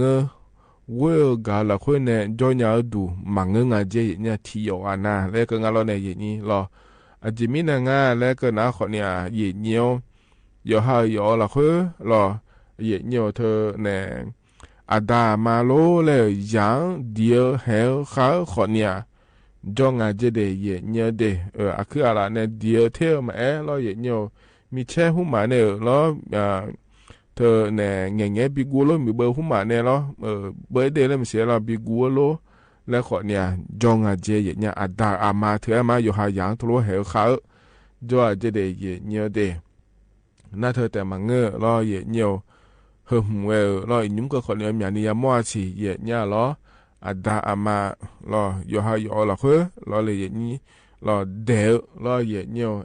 เดเยเนี่ยเดลเธอแต่คนเนี่ยนึกมาอยู่ดื้อมาจอเล่งงานเถเยเนี่ยนึกมาอยู่ดื้อมาน่าเล่งงานเดียาละคือนะรอเยเนี่ยย่อนะเฮ้ทุนนานี่เวอร์กันละคือนี่จอกันเนี่ยรอเยเนี่ยอาจจะมีเนี่ยงาย่อละคือแต่ทุกดามารอทุนนั้นเดลเธอนะลองงานเธอนะเห็นหลายเลยแล้วขอเนี่ยหนึ่งงานเนี่ยอย่างนี้ที่มีเนี่ยอย่าดึงมาหนึ่งสายงานแต่อย่างเนี่ยหรอเขาเรียกว่าขอนี้จ่ออย่างเนี่ยเดน่าเธอแต่มาเงออย่างเนี่ยที่อยู่อันน่ะเขาน่ามาเชื่อให้จะขอนี้พยางานเจอย่างเนี่ยหรออาดาอามาหรออย่างเนี่ยอยู่หายังอย่าบอกสิรู้จังเฮ้ยขอน่าขอเนี่ยจังพาขอมาจะขอเนี่ยอย่างนี้หรอจังมาโลเยเนี่ยฮัลโหลเวเดขอนี่จงอาเจเดเยเนี่ยเดอาดากายมันนี่อยู่หายังโลเหมือนนั่นขอเนี่ยเธอเนี่ยอยู่หาชอเนี่ยลูกเลี้ยงและคู่งานล้อเยเนี่ยอามาฮัจิยาเนี่ยเบี้ยเนี่ยล้อฮัจิยาอยู่พาวเนี่ยล้อฮัจิยาอยู่สื่ออยู่หาอาบัวล้อเยเนี่ยอย่าบอกสรู้จังฮัลโหลเวขอเนี่ยจงอาเจเดเยเนี่ยเดเธอมีเนี่ยรอเนี่ยยอละคืออีกครั้งละคือลุมบ่เนี่ยเวกาละคือเนี่ยจอพาเกขอเนี่ยฮัลโหลเกขอเนี่ยฮัลโหลจังเจขอนี่จ้าแล้วเราเลยอย่างนี้นาทีอ่ะนะเราเนี่ยเธอน่ะแต่มาเงอรอยอหายาในยาละผิวหุ่มมาโลแล้วเราเจอน่ะเลยเจในยาละโลสมบูรณ์จองเงโลแล้วทุนการศึกษาแล้วคงอ่ะรอสมบูรณ์ตัวไปในชาวบ้านเนี่ยเรายอสั่งงานแล้วชาวบ้านเนี่ยพี่ว่าจะน่าชาวบ้านเนี่ยเลยยังไงมาบิจามาบิดอนนี่ล้ออย่างเงี้ยอยากสตาร์ยูถ่ายเด็กคนนี้จ้องอาจจะเลยอย่างนี้ใช่เนาะอันนั้นเนี่ย กูลาพายงาแล้วเราอย่างนี้เธอมีแน่หรองานในเนี่ยเราสุ่มเจเจเหืออีนุ่มยอมยาเนี่ยยามองงานเจเดย์เนี่ยเดย์ยอหาอีกข้อละคุยยอหายอละคุยแล้วมาเนี่ยอย่างนี้เธอมีแน่เนี่ยหรอวันครอบครัวสากลและคู่เธอนะขอเนี่ยฮอลเวเจมาบียานีบีเจียกาดูอันนั้นเดลบิดาดางานในเย็นนี้นั่นก็นะขอนี้ยุ่มนะอเดือไทยมีของหลักเพื่อนนะขอเนี่ยเรายอมยามยุ่มดายาเดเย็นเนียวเดทกาเนี่ยเย็นเนียวฮอลเวสาลูเดยาเดมาเราเย็นเนียวชอบากาดูเดและงานเทเย็นเนี่ยเราทกาย้อนหกานะขอนี้เราเย็นเนียวพรบคุ้มครองผู้ถูกกระทำด้วยความรุนแรงในครอบครัวพ.ศ. 2550และคุงาเดเยเนียเดแต่ก็เธอนะขอนี้แล้วอยู่ฮะอาสวมาขายอีกข้อละคือแล้วเธออาดามันในรั้วเพียบอนในรั้วแล้วเหมือนนะขอนี้ชุนในรั้วแล้วบีแห่บีขาวเนี่ยเราอยู่ช่วงนั้นเอ็กเกอร์เราสมเจเจเฮเราเลยอย่างนี้มอโดเนี่ยเรามอโดปาบิลานาแม่นึงมาปาลานาแม่เราเดี๋ยวปัสสุริบิจามแม่สดาหุมากก็แม่เดเยเนียเดงาที่มาเลยยุ่งอยู่หายละคุยหัวเราสาลุมาหัวเราบิจานเนี่ยสาลุมาที่งานเนี่ยเขาเนี่ยแม่เนี่ยชอบเผยเนี่ยแล้วเราเนี่ยเธอเนี่ยชอบเอลากากูมิเนี่ยสัตว์ดอมิเนี่ยแล้วเราเลยอย่างนี้อีเจ้าหกานะอย่างนี้ตัวเราสาลุเดอชอบบ้านเนี่ยยามาเจอย่างนี้หรอเธอมีเนี่ยล้อเหยียดเนี่ยเธอก็เนี่ยลายพอไปนะขอนี่จ่าเลยเนี่ยมันก็นะขอเนี่ยสายด่วนล้อตีซุ้มจำหยอเธอก็ถ้าพอในขอเนี่ยจังเลยเนี่ยไม่จะได้เหยียดเนี่ยเดเธอก็ถ้าพอจังเลยนะเจ้าหน้าที่ไปเลยเนี่ยเหยียดเนี่ยชาวบ้านเนี่ยเลี้ยงงาเธอเหยียดเนี่ยเราชาวบ้านเนี่ยก็ดูนะขอนี่โยชาวบ้านเนี่ยก็ดูงาเลยแล้วก็นะขอเนี่ยเธอก็เราอีกครั้งเธอผมเนี่ยจะไม่สะดวกเลยมาเจเนี่ยอย่างนี้ทลมาบิสานี่แล้วเนี่ยที่ปวดแต่เขาเข้ามาสะดวกเลยมาเจจะมาทชี้เขาเนี่ยมานี่เงง่าเด็กก็เขารู้ว่าอย่างง่าเด็กและสิลานะเราอย่างเนี่ยน่าสะดวกเลยนะเขาเนี่ยเราเลยเนี่ยจะมาเธอก็สะดวกเลยเด้อเราชอบบ้าแล้วอย่างง่าเธออย่างเนี่ยบินาดูแล้วเราเลยอย่างนี้เธอก็ทำนะเขาเนี่ยบ้านพักเด็กและครอบครัวและคู่งานเธออย่างเนี่ยเหรอไทยมีคนเดินเนี่ยจะมาเจแล้วทำเอาปานาล้อเยเนี่ยถึงมีเนี่ยล้อก็พอจะมาชอบบ้านเนี่ยแล้วยังงาเดเยเนี่ยเดน่าล้อเยเนี่ยที่นาเบยสงก็มาล้อมาโมโตบิลานาโลแล้วล้อเลยเยนี่นั่นจะบอกสุลบิจังโลแล้วนะขอเนี่ยล้อเยเนี่ยโมโตลาสาวดูขอเนี่ยบินเนี่ยชอบบ้านเนี่ยมาเดจะไม่เดแล้วธุรกิจงานเทเยเนี่ยแล้วเธอมีเนี่ยล้อเลยเยนี่เฮนะขอเนี่ยรอให้อินาโยคืออันเนาะเฮงเนาะก็เล่าหลวยรอเยเนี่ย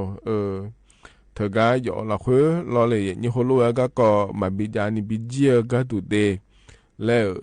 บินก็อันเนาะแล้วงานเทเนี่ยเธอมีน่ะรอเยเนี่ยที่กานารอเลยเนี่ยเธอยอละคุมาจ่อที่อันไหนสงก็มาที่อันกูมีน่ะโลละดามาให้เขาโล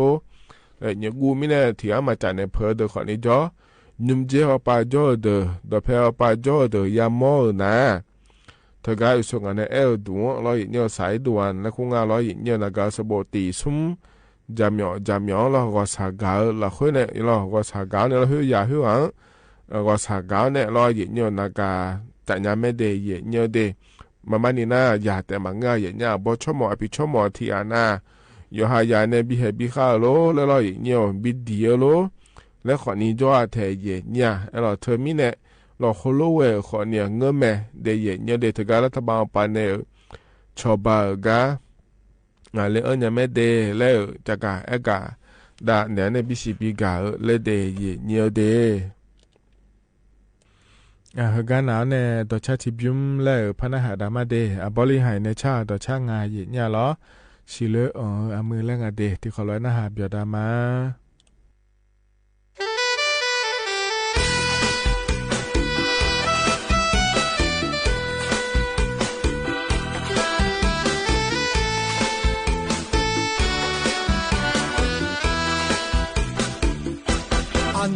너무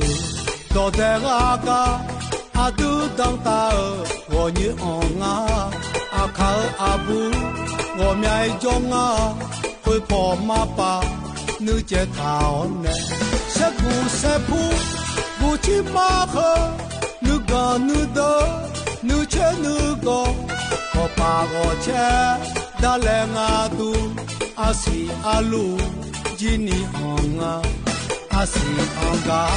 cho inge zakute nửa nè honga gamma la che si le honga cho na zo mai mưa cá dunga si le asi za mo manga enge ayo na ho ma mo nya i cơ ho ne ngã về na nó si le ma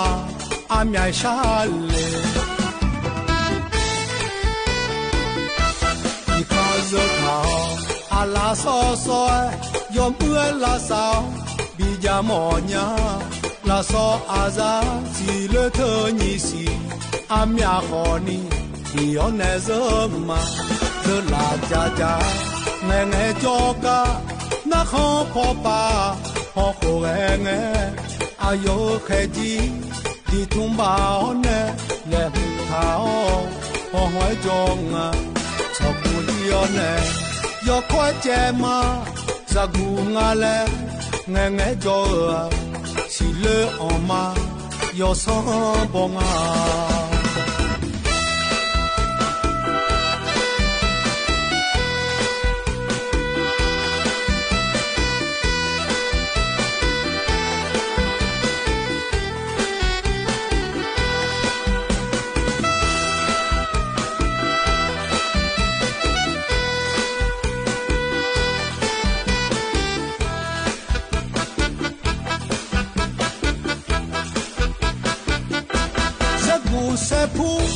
bù chi ma khờ nữ gà nữ đỡ nữ chế nữ gò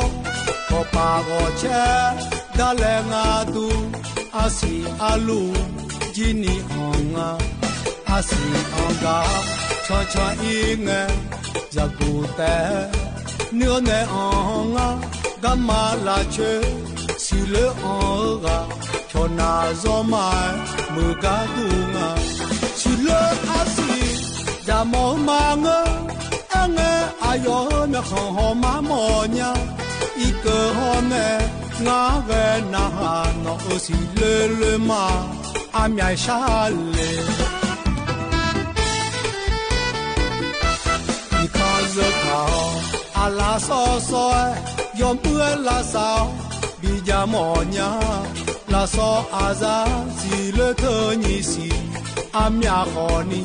di on ne zo ma de la ja nghe cho ca na kho pho pa ho ko nghe ayo khe ji di tum ba ne le thao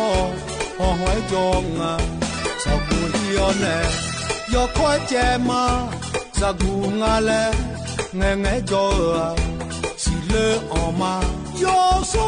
bon a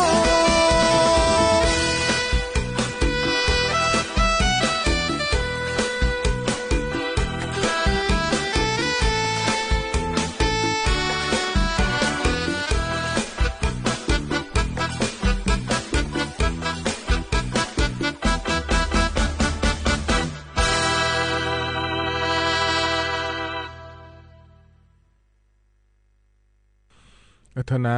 อบริหารในชาต่อช้ารอเยี่ยมเพราะในบินาหาดาวเดนาหาเบียวดูเยี่ยมนาลุเวลอเยี่ยมกันเนี่ยนะรอเบียวเลยนะหาดาผารอเลยเยี่ยมอาเดืออาขาก็อาเดืออาขาเดจิตก็หึมเพราะในบินาหาดาเนี่ยเยี่ยมอบโยเยสอดก็โดยสเกตตัวเมเดรอเยี่ยมเธออาขาก็รอจิมิเนอาเดืออาขาต้องตาวปาจ้องะก็จะรัวปาจ้องะและจะอังถาเนี่ยเยี่ยมเฮก็ที่ขอร้อยนะฮะดามาจีเนียวนาทุกอย่างน่ะบริโภคชาวบุรีคุยดีเนียวนาก็จะมาไปรอสักเดียวดับเบิลจับปุระ nga mo ho jo ma e ko ni akapula kumela nga ka jo le ni lo akapula kumela akapula mo ba akale no tu chi na akapula mi ne me la yo mu mi yo mu no a lo ข้าผู้กูจะกูดูตัวที่นี่เนี่ยตัวแล้วตัวจะหมดยังไงวะอ๋อก็กู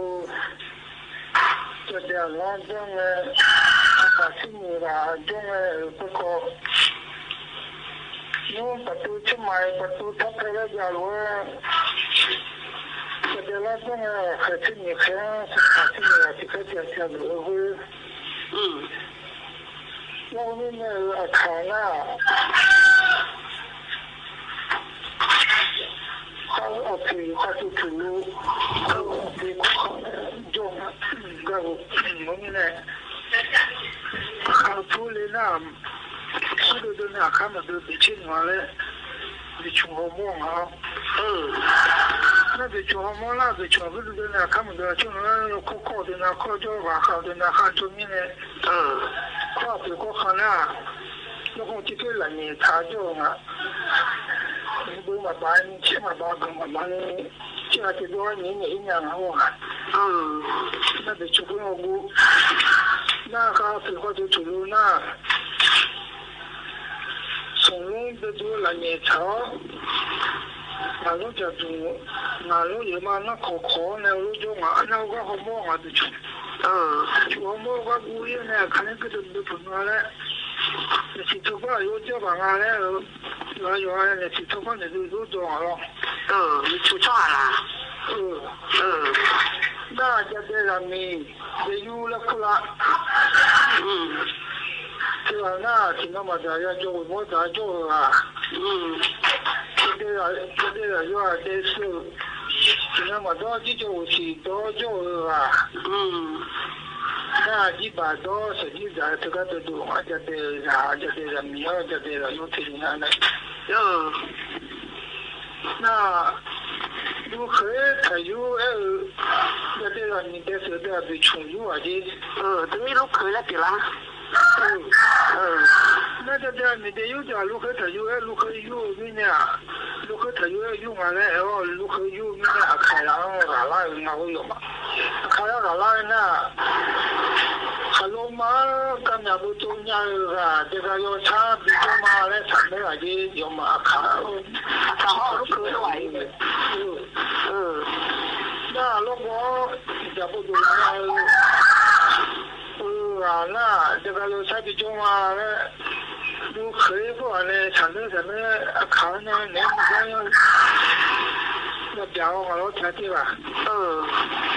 那个表呢？你从还有嘛？怎么样呢？不重要，就说来你不重要了。那老公差不多那么你去老个，要路了差不多比一面老公为我看一下了，这个有啥？有了我那那看了，老公你差不多嘛，包多了，这方面我讲多，那个两百个我了，你好只是我没理，那除了这个我没理，还有嘛不中央呢？后面呢我看那，看你出这么中央啊，那个呢我拉那，这个啥子出？就读了这样，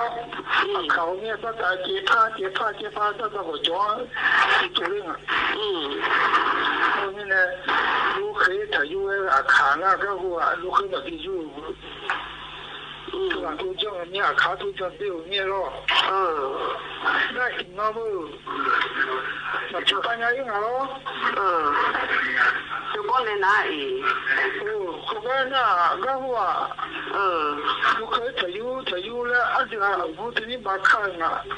如何有那这个去哪来了？如何他出了，我那把看我行了不？嘛不用好了这个。那个叫我都还那个不走都叫那开都当然人家了。这个要唱，叫那米去吃啦嘞。如果从个铺么做呢，如果从这个铺么做呢，如果从这个垃圾铺的做嘞，把个叫个忙的很久，考面个就那个就那打出去เธอนะอดีอาขากะเกาะลอยิ้มจิฮกาเยนี่นะทอนจออายามเฮละควพอเนี่ยบินะหาดาเดเยเนียเดอายามไอ้ดื้องาแทเยเนี่ยลอที่มินะฮกาเนี่ยนะอายามเขาจะลาเฮลอเยเนียอายชากาและบินะหาดาแกมาเดเยเนียเดยิ้มจิฮกาแหลมเถอเฮนะขอเนี่ยอภินาซัมมาเยสอมาในงาแทเยเนี่ยลอเฮอายามเขาจะลาหลัวพอบินะหาดาเนี่ยลอเยเนี่ยอายามเจียนะก็อีมาเดอุจิอุเมเดยเนียวหล่อคันนึสอที่เขาลอยพัฒนจุลมาเดก็อีมาอุดุธรรมะ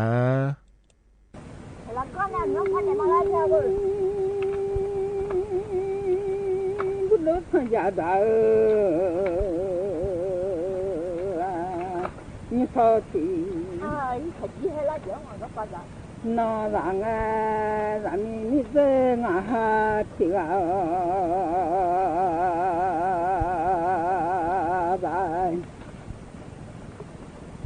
ว่าเรื่อง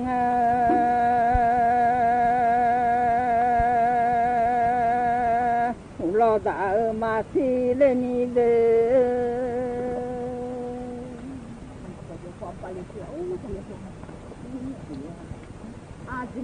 mở sợi ra thử mở thì rồi rồi nó tôi khai nào giật một té đôi làm giật một té đôi làm giật thà con u ta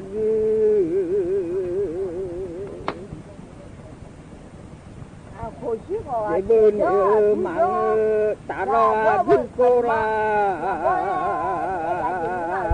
cô dọn đi mà ngơ mía thật cho từ chỉ mà ra và nghe đàn nông leo đega được thôi nghe chia ra cũng là chỉ nghe thôi nghe phải nung lại có thang thọ nghe đi cô khá lệ có thang thọ ga ga là trẻ mà phương ga là thang mà go đi thọ ga lên rằng thôi cho đi thì mà ra và mà nè gà lê không thể ngồi nghe đi mà nè ta gà lê không thể ngồi nghe mà nè u hè gà lê không khó rồi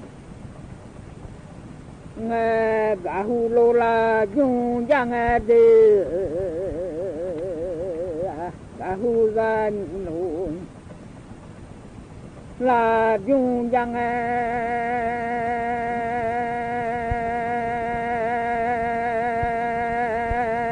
ya de sư dọn nhị khang ya dung ra ga khuyên nụ thị dung mà lê gô nghe đi ya de sư dọn nhị khang ya dung ra ga ya gông si sa lo nụ nhị bỏ ra nghe khuyên nụ thị dung lô gô nghe đi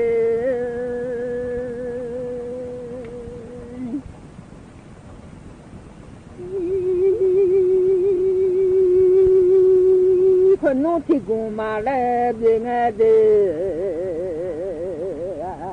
à bê thị dung mà lê bê ga à bê à kê thị thang mà ra đi nhà là khá lâu gì đã mà khá nghe đi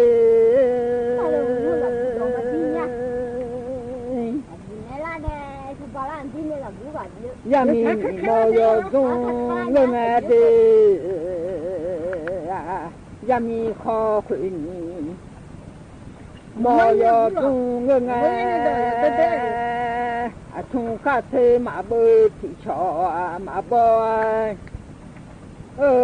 ทุงคาเทเบนมาโกมาอีแลคือเวนีมอคางเงงเด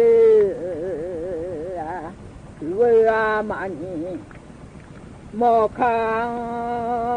ว่าแช่ชายิสุลูลาทาจังมาโกคือเวนีมอมาโกอะไรไม่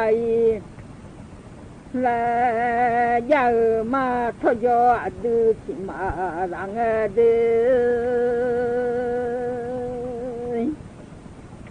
ดาวนีมอคางเงงเด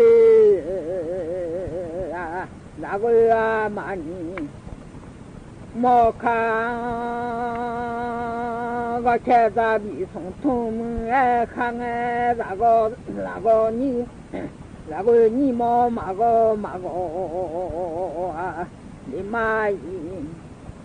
และแล้วก็นี่มอคางและญาเดแล้วก็มานี่มอคางก็แช่กุลาตุคือลำยังมาโกแล้วก็นี่มอมาโกนี่มาอีและยาลอทยอดูที่มา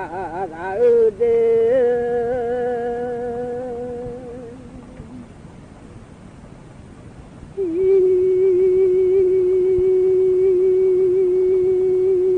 ยาจงกาเทียโอเบนามาโกอาจงกามาเบเลนาမြတ်လို့ထောက်ကြောအညာဟူပါယိုလေဆောဥစေတရာကြီးလေးအသာတူတေ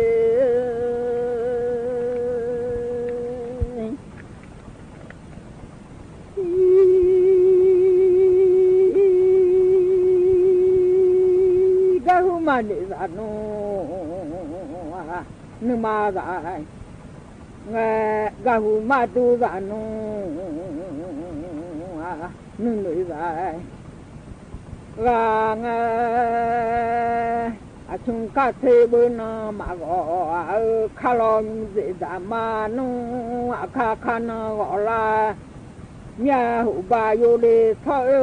เจดายาเจเลอาทาเดโอเดมาตูเลลาเมียปัว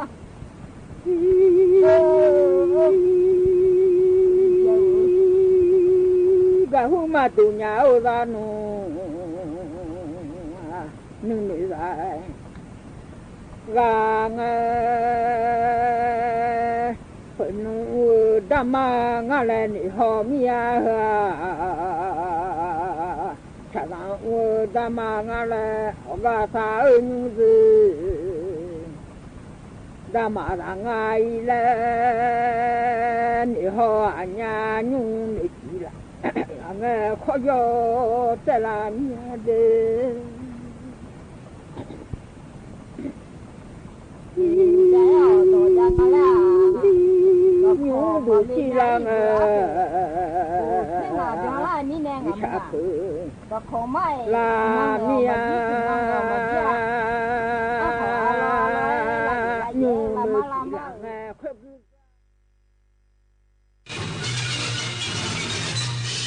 สถานีวิทยุกระจายเสียงแห่งประเทศไทยและเครือข่ายทั่วประเทศเสนอข่าวต้นชั่วโมงรู้เร็วรู้จริงเกาะติดทุกสถานการณ์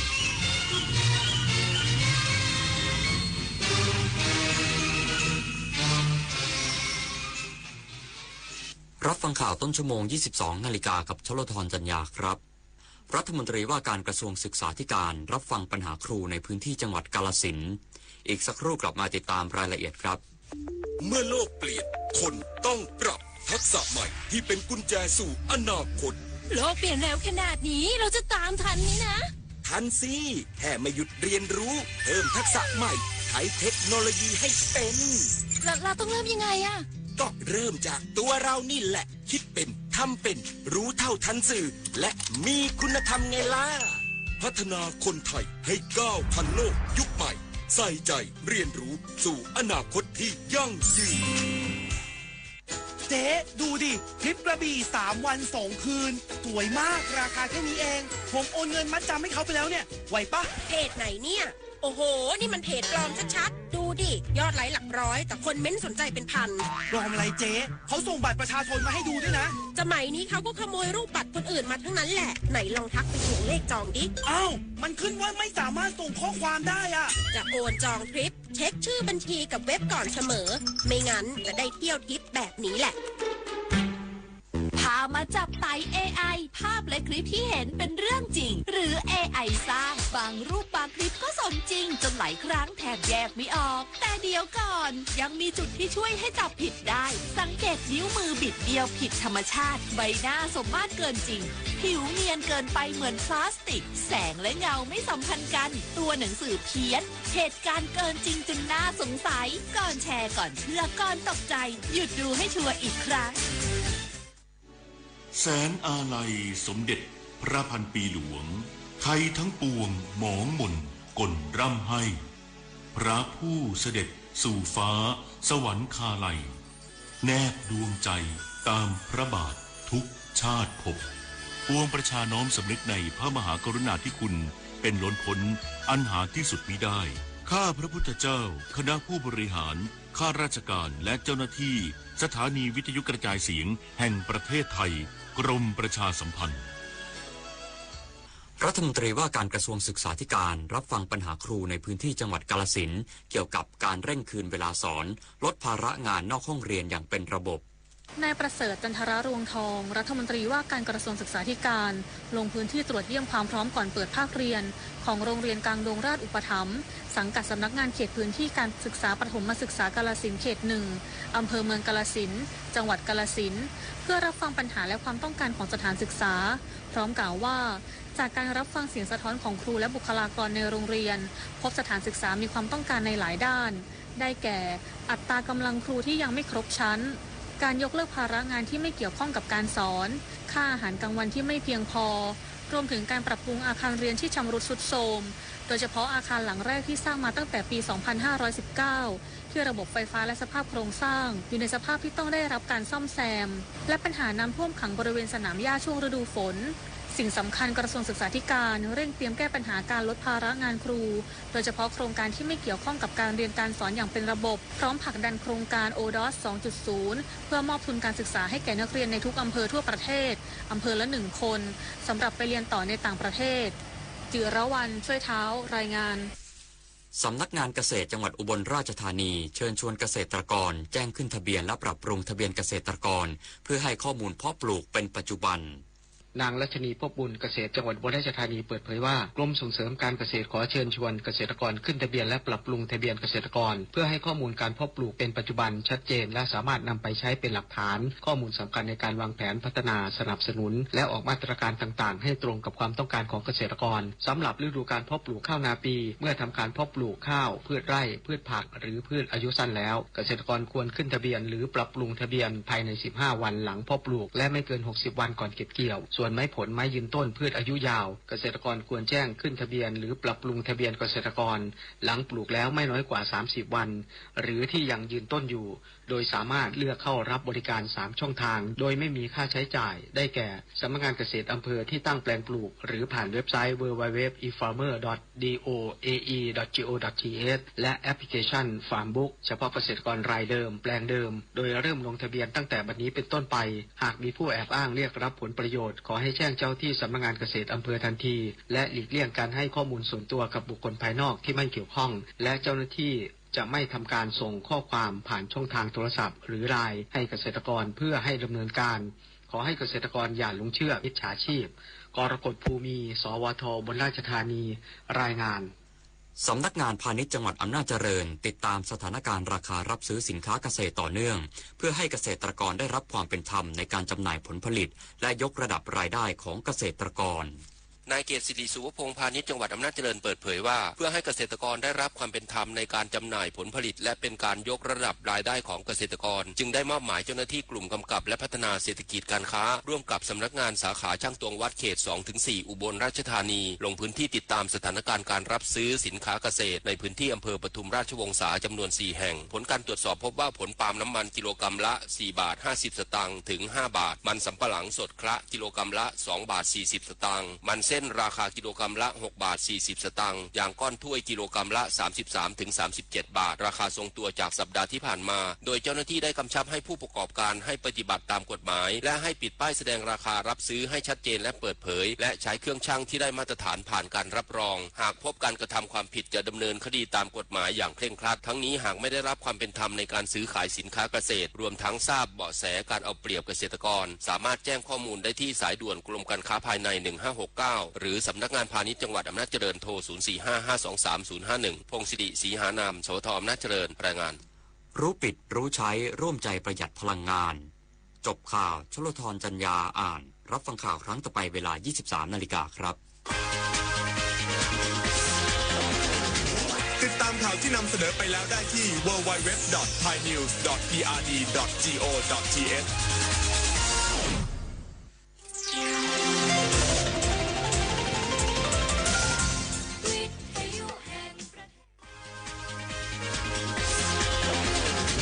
ติดตามข่าวที่นำเสนอไปแล้วได้ที่ www.thainews.prd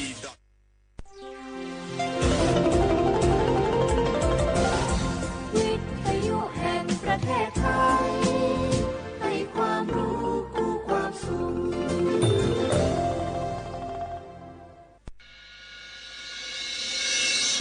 สถานีวิทยุกระจายเสียงแห่งประเทศไทยจังหวัดเชียงใหม่ AM 1476 กิโลเฮิรตซ์สถานีวิทยุภาคภาษาชาติพันธุ์แห่งเดียวในประเทศไทยที่มีความทันสมัยเชื่อถือได้สร้างอัตลักษณ์กลุ่มชาติพันธุ์สู่สากล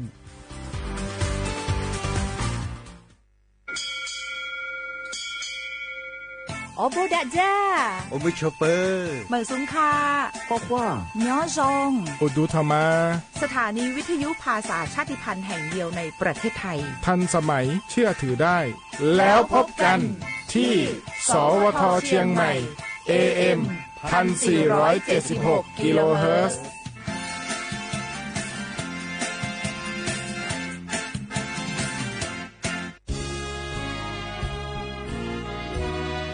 พระบารมีปกเกล้าเพื่อปวงชนชาวไทยจากพระราชกรณียกิจนานับประการที่พระบาทสมเด็จพระเจ้าอยู่หัวและพระบรมวงศานุวงศ์ทรงทุ่มเทพระวรกายทรงงานอย่างไม่เหน็ดเหนื่อยเพื่อประโยชน์สุขของประสบนิกรจากโครงการหลวงสู่การพัฒนาแหล่งน้ำส่งเสริมการศึกษาและด้านสาธารณสุขที่มุ่งเน้นการพึ่งพาตนเองและการพัฒนาอย่างยั่งยืนทุกย่างพระบาทคือการทรงงานทุกพระราชดำริคือพลังแห่งการพัฒนาเพราะประชาชนคือหัวใจของแผ่นดินร่วมเสริมสร้างความรักในสถาบันหลักของชาติโดยสำนักงานประชาสัมพันธ์ที่ 3 กรมประชาสัมพันธ์โอ้พี่มวยเจ้าดูท่านล็อกควันหนาแสบหูแสบตาไปหมดเจ้านี่นั่นนะช่วงนี้ต้องระวังไฟป่านะปอเช็คจุดฮอตสปอตกับค่า AQI ผ่านแอปเช็คฝุ่นถ้ามันเริ่มขึ้นสีส้มก็ว่าสีแดงแสดงว่ามีผลกระทบต่อสุขภาพอันตรายละต้องใส่หน้ากาก N95 ได้แล้วก็ว่าเจอไผ่เผาขี้เหี้ยวหรือเศษวัสดุทางการเกษตรก็แจ้งเจ้าหน้าที่ได้เลยและที่สำคัญช่วงนี้ห้ามเผาเด็ดขาดแล้วถ้าฝนตกหนักๆแล้วเจ้าพี่พอจะมีวิธีสังเกตดินโคลนถล่มจะได้เจ้าก็สังเกตง่ายๆถ้าฝนตกหนักๆตลอด24 ชั่วโมงน้ำในห้วยขุ่นมีสีเข้มๆมีกิ่งไม้ไหลมาพื้นดินเริ่มมีหอยแตกและปพก็แจ้งเตือนภัยพิบัติผ่านระบบเซอร์บอร์ดแคสจะไปรอจ้าเนอะเกี่ยมผลกวนย้ายตี้เลยโอ้เข้าใจแล้วเจ้าพี่ต้องสังเกตห้วยประเมินให้เป็นจะได้รับมือตันกับภัยต่างๆนะเจ้าเนอะแม่นแล้วสาธารณภัยไม่ใช่เรื่องไกลตัวรู้ก่อนเตรียมตัวก่อนลดความเสียหายทั้งชีวิตและทรัพย์สินด้วยความปรารถนาดีจากสำนักงานประชาสัมพันธ์ที่ 3 กรมประชาสัมพันธ์เจ็บป่วยเล็กน้อยอาทิมีไข้ไอเจ็บคอ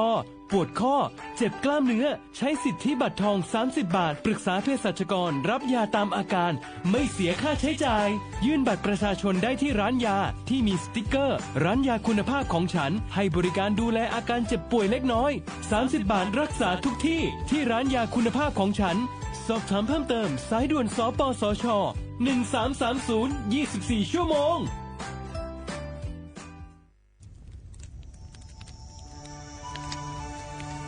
จ่องหู้คาหือก้อนโมก้อนไฟอันเผาอยู่ตีกลางป่างนั่นอ่ำเลยหายกว่าตั้งเลยมันเตเป็นฝุ่น PM 2.5 สีขึ้นมาเฮ็ดให้ป้ายอยู่ลีเฮาคาขึ้นในคาออลองลดย่อมปัญหาจังไหนในอ่ำหยาบค่ะเงื่องแวอ่ำเผายุกยักเหมือไม่ต้นเยอต้นเข้ากับในให้ในสวนเฮาเปลี่ยนมากองไว้จ้อมกันเสเฮ็ดเป็นฝุ่นสภาวะอ่ำนั้นแจกแผ่ยุกยักเฮามันปอดถูกเมียนอีกป้าดังโฮมมือกันฟังด้วยไฟไหม้ป่าเถื่อนเฮาขาดฉุดลีไลผูกต้นไม้น้ำเพิ่มปันปืนตีสีเขียวเฮ็ดเฮาจันล้มเสียนสายตาเฮากูก็เลยตั้งมุงมองเฮาลีเสฐานหน้ากอกับสืบปืนเผาตี3กรมประชาสัมพันธ์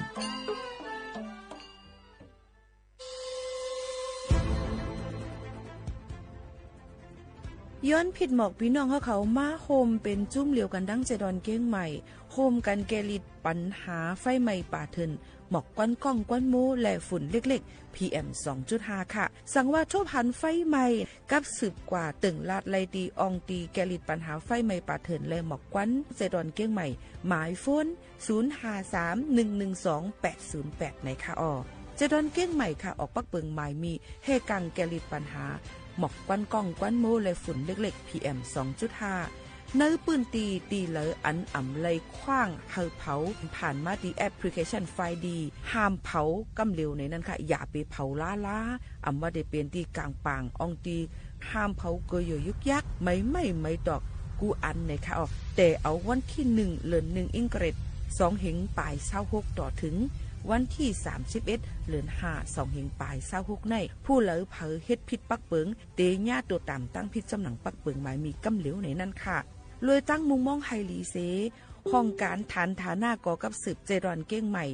มาโฮมเป็นจุ่มเหลียวกันดั้งเจดอนเก้งใหม่โฮมกันรักษาสภาวะฟิงตื้นเป็นเฮ็ดเธอจันล้มถวยเจออันลีต้องฟ้าเสียนเสออ่ำมีหมอกกวนกองกวนโม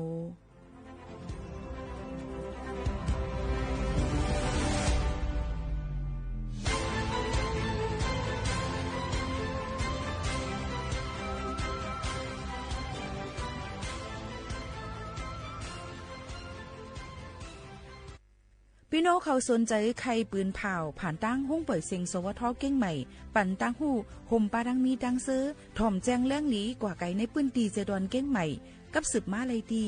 สวทเก้งใหม่หมายโฟน 0532766068 และ 0922468579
ขึ้นบนโลกอย่าลืมค่ะนะอย่าลืมขึ้นลูกค่ะนะพี่น้องได้ให้เขา 1 2 3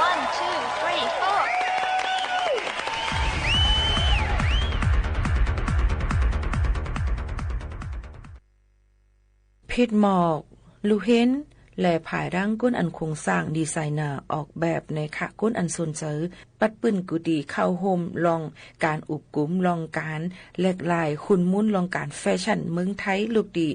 โครงสร้างเฮินเยเฮาคานั่นสิออกสู่แฟชั่นอันโฮมสมัย จันลุมฟ้าภายใต้ป้ายวนกันออกแบบสร้างสรรค์ในนั่นค่ะโยกการขึงปองให้สร้างลองแฟชั่นปืนแผ่ดังซอฟต์พาวเวอร์สาขาแฟชั่นนะคะลุยดังกรมประชาสัมพันธ์ในนั่นค่ะในวันที่วันที่1ถึงวันที่3เดือนธันวาคม2เหงปลาย26ในอองตีศูนย์การค้าเซ็นทรัลเชียงใหม่ในนั่นค่ะภายใต้ลองเจ้าในก็ได้มีปาดังก้นอันลงเรียนภายดังดีไซเนอร์แฟชั่นนะคะโยกก้นอันลงเรียนภายพาไทยจื่อเสียงหลังดังเมืองจึงไทยอีกปาดังเขาอยากเยี่ยมตัวในนั่นค่ะก้นอันเหตุการณ์ในนั่นค่ะมีอยู่10อองตี1ปากโคของคึงใจโคมกับนังแฟชั่นอันห่างหลีห่างงามถูกดีกว่าอยากเยี่ยมตัวโยก็ยังแหลกเปลี่ยนป้ายหู้เกี่ยวกับลองซอฟต์พาวเวอร์ดอนดาได้คึงบอกให้สร้างแฟชั่นนั่นลูกดีจันทานอันคาวันก้นเมืองเสียกว่าสู่เนเวทีลุมฟ้าเห็นหู้ลองการเอาไปวนของสร้างไทยนะเสียมาเปลี่ยนปลายแหลกหลายมาเจอหังมันห่มสมัยนี้นั่นค่ะอย่าไปลืมค่ะตื้อตั้งลีในฮบทบจอมก้นอันลงเรียนฝ่ายแฟชั่นเมืองไทยแหลกเปลี่ยนตั้งหู้มีบาดังแฟชั่นอันโฮมสมัยออกสู่จันลุมฟ้านั่นดูก่อนนะคะลองตั้งเจอในก็ย้อนผิดบอกว่าแม่พี่น้องเขามาอย่าลืมค่ะวันที่1ถึงวันที่3เดือนธันวาคม2แห่งปลาย26อองดีศูนย์การค่ะเซ็นทรัลเก้งใหม่นี่ค่ะขอบใจอย่านำค่ะ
เมื่อสูงค่ะเมื่อสูงพี่น้องพงยิ่งถ่อมเฮาเขากูก็กูก้นค่ะชอบกันที่ในตอนการห้องบ่อยเสียงเก้งใหม่ AM 1476กิโลเฮิรตซ์ค่ะเมื่อในถึงมาในเหลือน7มื้อ1ค่ำวันที่17เป็นวันอาทิตย์เสอยู่เป็นอ้อยก็อ้อยเสจอมกันดังขาวหมูขาวน้นในตอนการห้องบ่อยเสียงเก้งใหม่ AM 1476กิโลเฮิรตซ์ปืนบ่อยเสียงจอมกันที่ในฮับถ่องจอมกันเสย้อนสู้ปันกูก็ให้อยู่ลีกินหวานก้างหยันพี่กินกันกูก็กูก้นเสกำฝากตอนจุดถึงพี่น้องเขาอยู่ค่ะกอบกลางทักเตือนนำบินมา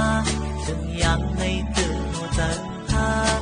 เอาเป็นเอาจะกินเบิ่งอยู่ยามในสุดเตวนลึกๆเต็มเธอลาดเมื่อปินก็เตเส้นตั้งไปเอาเธอพิเบิ่งปินปึ้นเศร้าเจอถึงยามเหลวโดนทักเสื้อหาไหลถูกสองตาถึงยามในวันเยียสุดมาปันเธอฝนลมทองปัดเป่าคอนเลยกาได้ลุ้นลาเหกังไว้ก็มักโอเธออ่อนอุ่นนนปนเลยเทว่าย้ำสุ่มเสียนตึกถ้วยจันขึ้นคอต้นทักพอปมเยาลู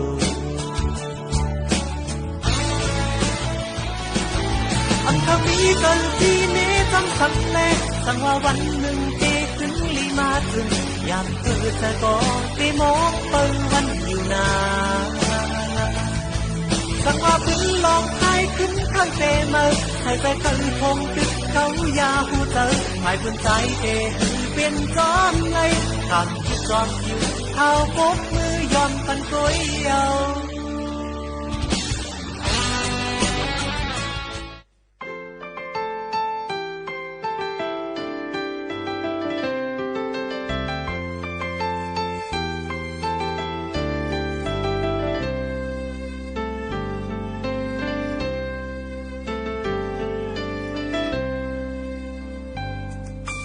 ส่งถึงตีอันเป็นอูดังแม่หือส่งถึงตีอันเป็นจูหักำว่าส่งถึงตั้งที่อันเป็นก็เสลาอันไหนเป็นความออกมาเนื้อทองอย่าไปลืมก็อันอยู่เนื้อลับสิ่งฝ่ายนอกเมืองยามฟ้าปางแรงเสืออย่าไปลืมก็อันมีดังโจฝ่ายนอกปอเฮ็ดปอยมนเสือเสือฝากถึงตีอันเป็นอูดังแม่หือฝากถึงตีอันเป็นจูหักำว่าฝากถึงตั้งที่อันเป็นก็เสลาอันไหนเป็นความออกมาเนื้อทอง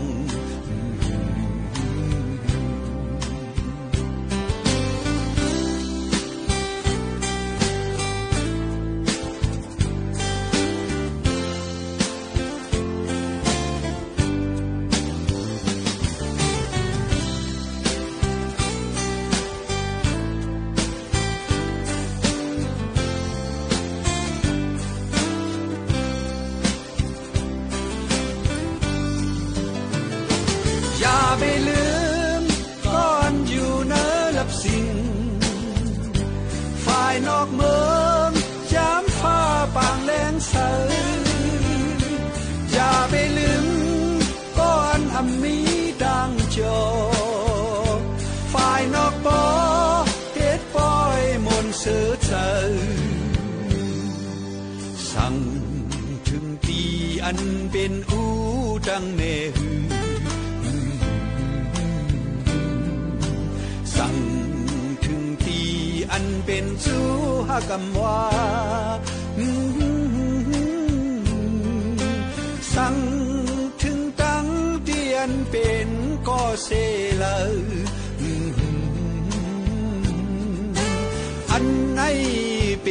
ความออกมาในท้อง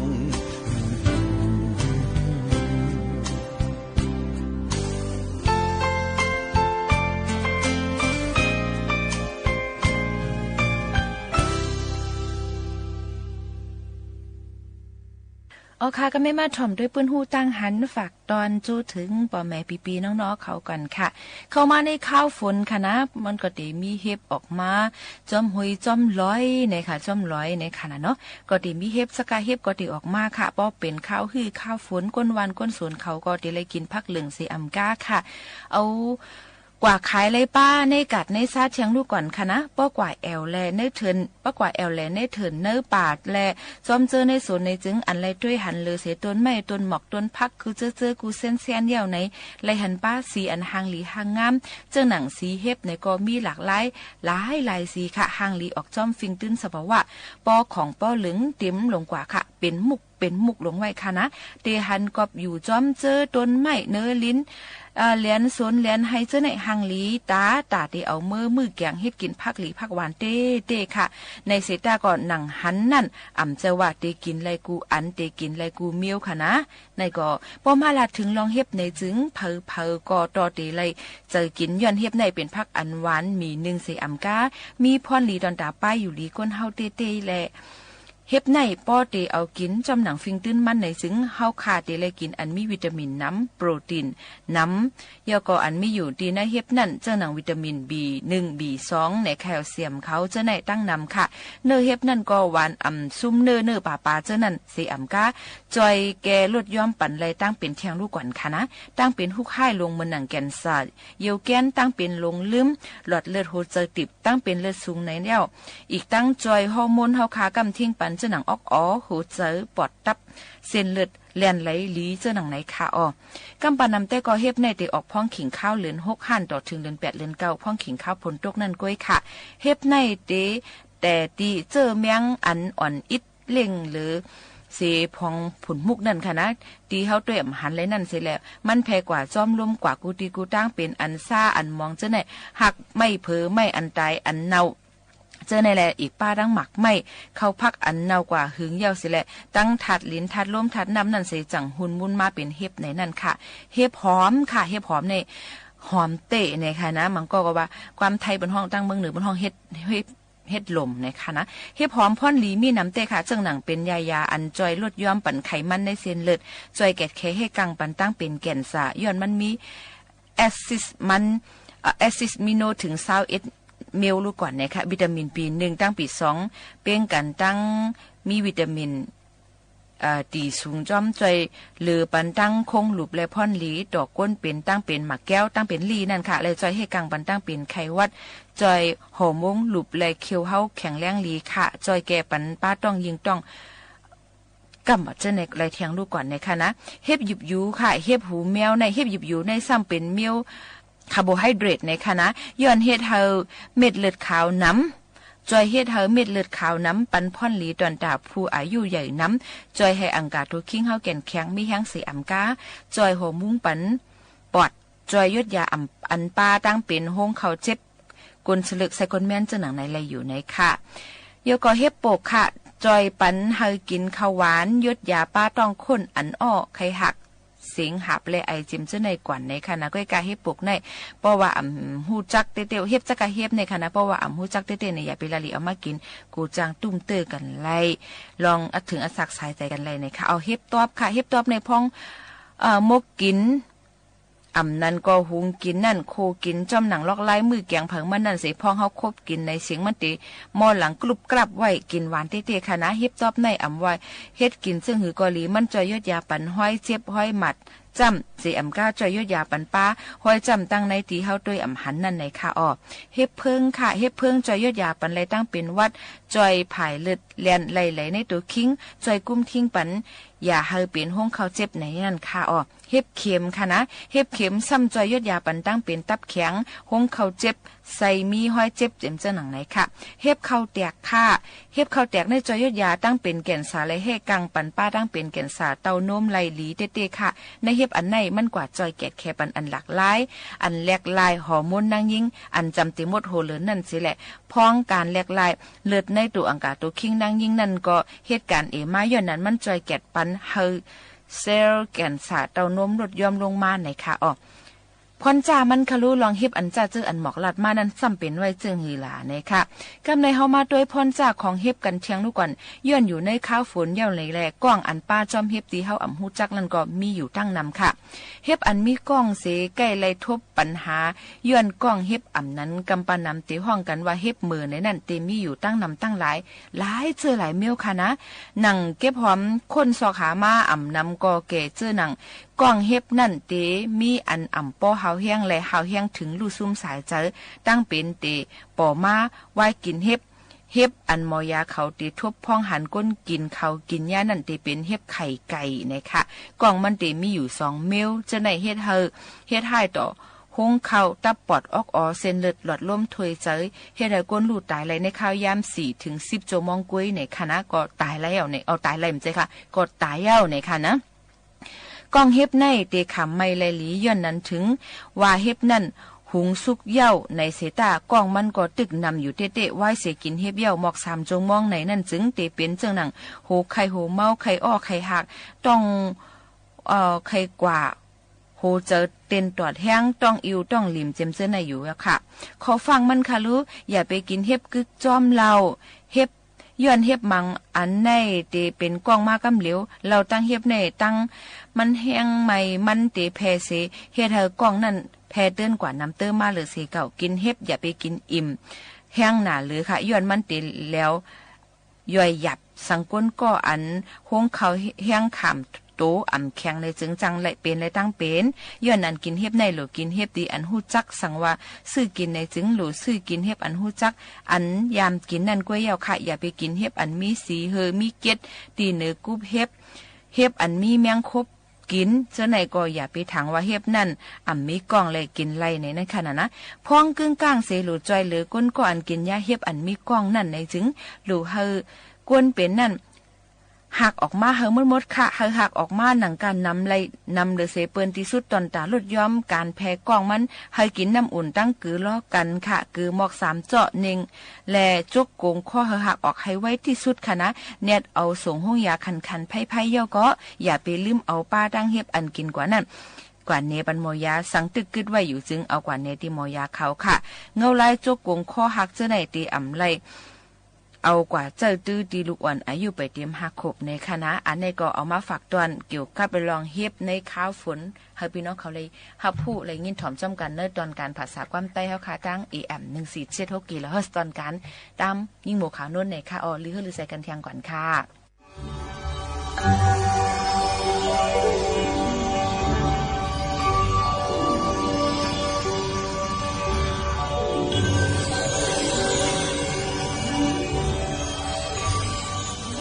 สีเลนะสุขติยันติสีเลนะโภคสัมปดาสีเลนะนิพุติยันติตัสมาสีดังวิโชไสเยสีเลนะก็เบอร์สินศีลสินธรรมเจ้าเก่าเลยย่างเลยกามเลสสุขติยันติสังอ่อนหอดถึงสุขติเพราะว่าที่กระเดียกุจากุปานยาวสีเลนะก็เบอร์สินศีลเจ้าเก่าเลยย่างกามเปิดว่าสุขโตเจ้าเพิ่มมันเด็ดโภคสัมปดานะเพราะอาจารย์ที่สักคนก็ปันมักมีกระเดียเดียงตัวยาวสีเลนะก็เบอร์สินศีลเจ้าเก่าเลยเปิดว่าสุขโตเจ้าเพิ่มมันเด็ดนิพุติยันติตามที่นิพพานก็ยังสื่อสารนั้นก็สั่งอ่อนพอดอ่อนถึงยาวตัสมาสีดำก็เปิดยันได้สินศีลสินธรรมอันเจ้าเก่าเลยเปิดบ้าสรณะตุสามยังอาฆาสิงก้าอาทิงก้าอุโมทนาสิงแก่เดียวที่ไหนก็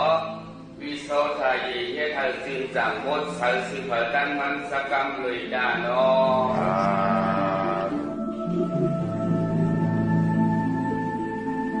ผมเบี่ยวโยกียิงใจที่แนวเขาเจ้าในเรื่องพองสังอย่าง3 วันใน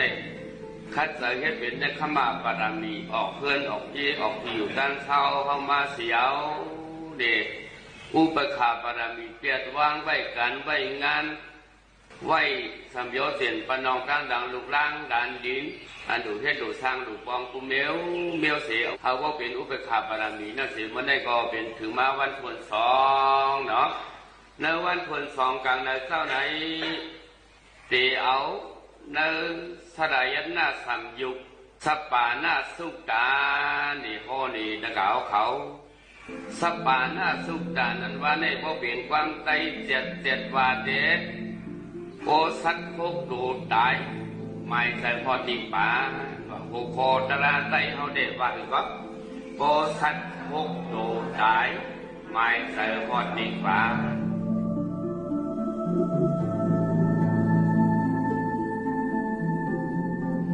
เมื่อเขาไปพอสัปปานาสุกานในนี่ก็ซ้อมหนังเราสุขมาเขาเจ้า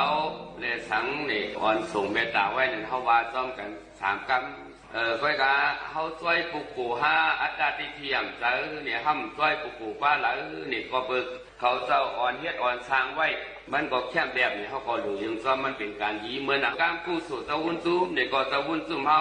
อันเข้าทำ3 ปีเซลอยู่บ้านเหลียวนั่นทำนั่นก็เหมือนหนังเขาคุกเจออะไรกุ้งกุ้งหมุนเงามันจะก็เจอเหมือนหนังเขาซอยบันมันจะก็เจอซอยเทพราบีมันบันมันก็เจอเนี่ยเมตตาไว้วางผู้คุณนางเธอการก็ดังเปลี่ยนเมตตาไว้วางผู้คุณนางเธอการก็ดังเปลี่ยน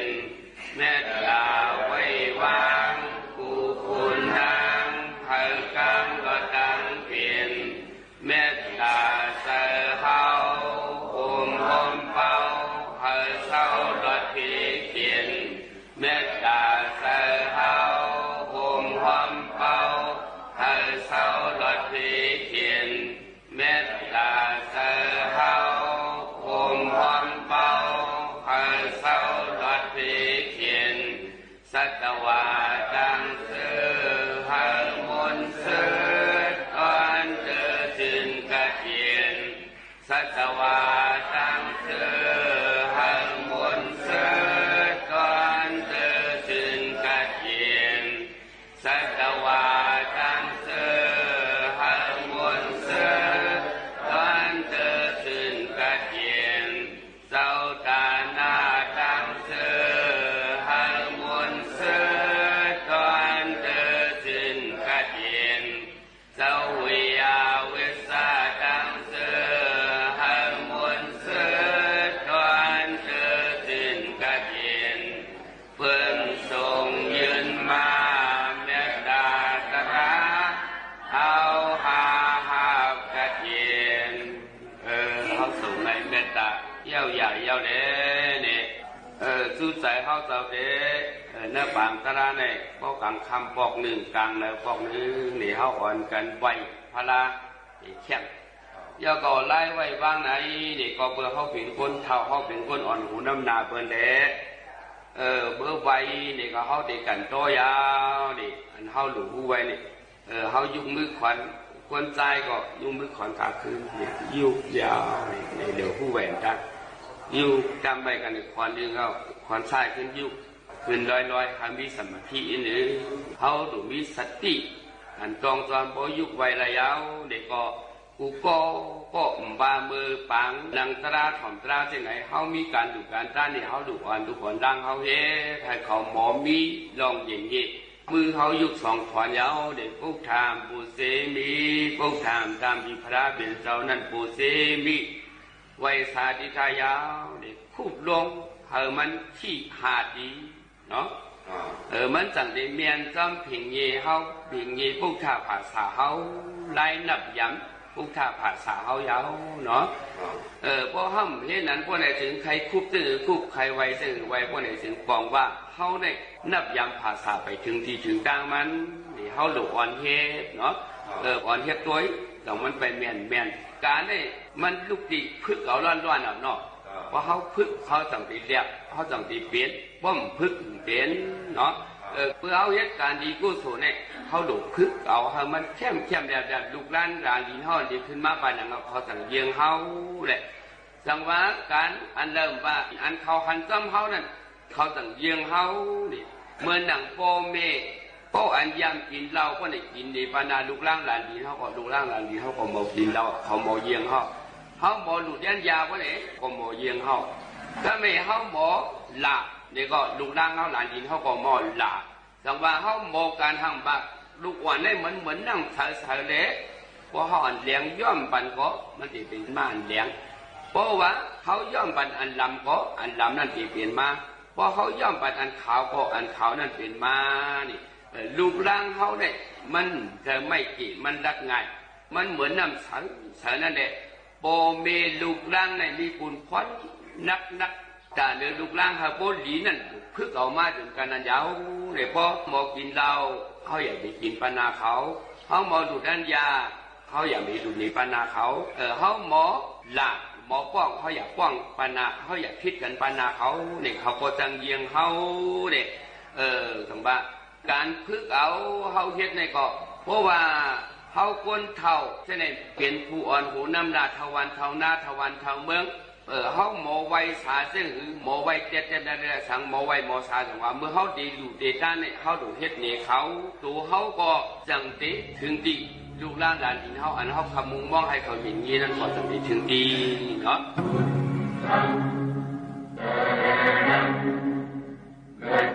ชา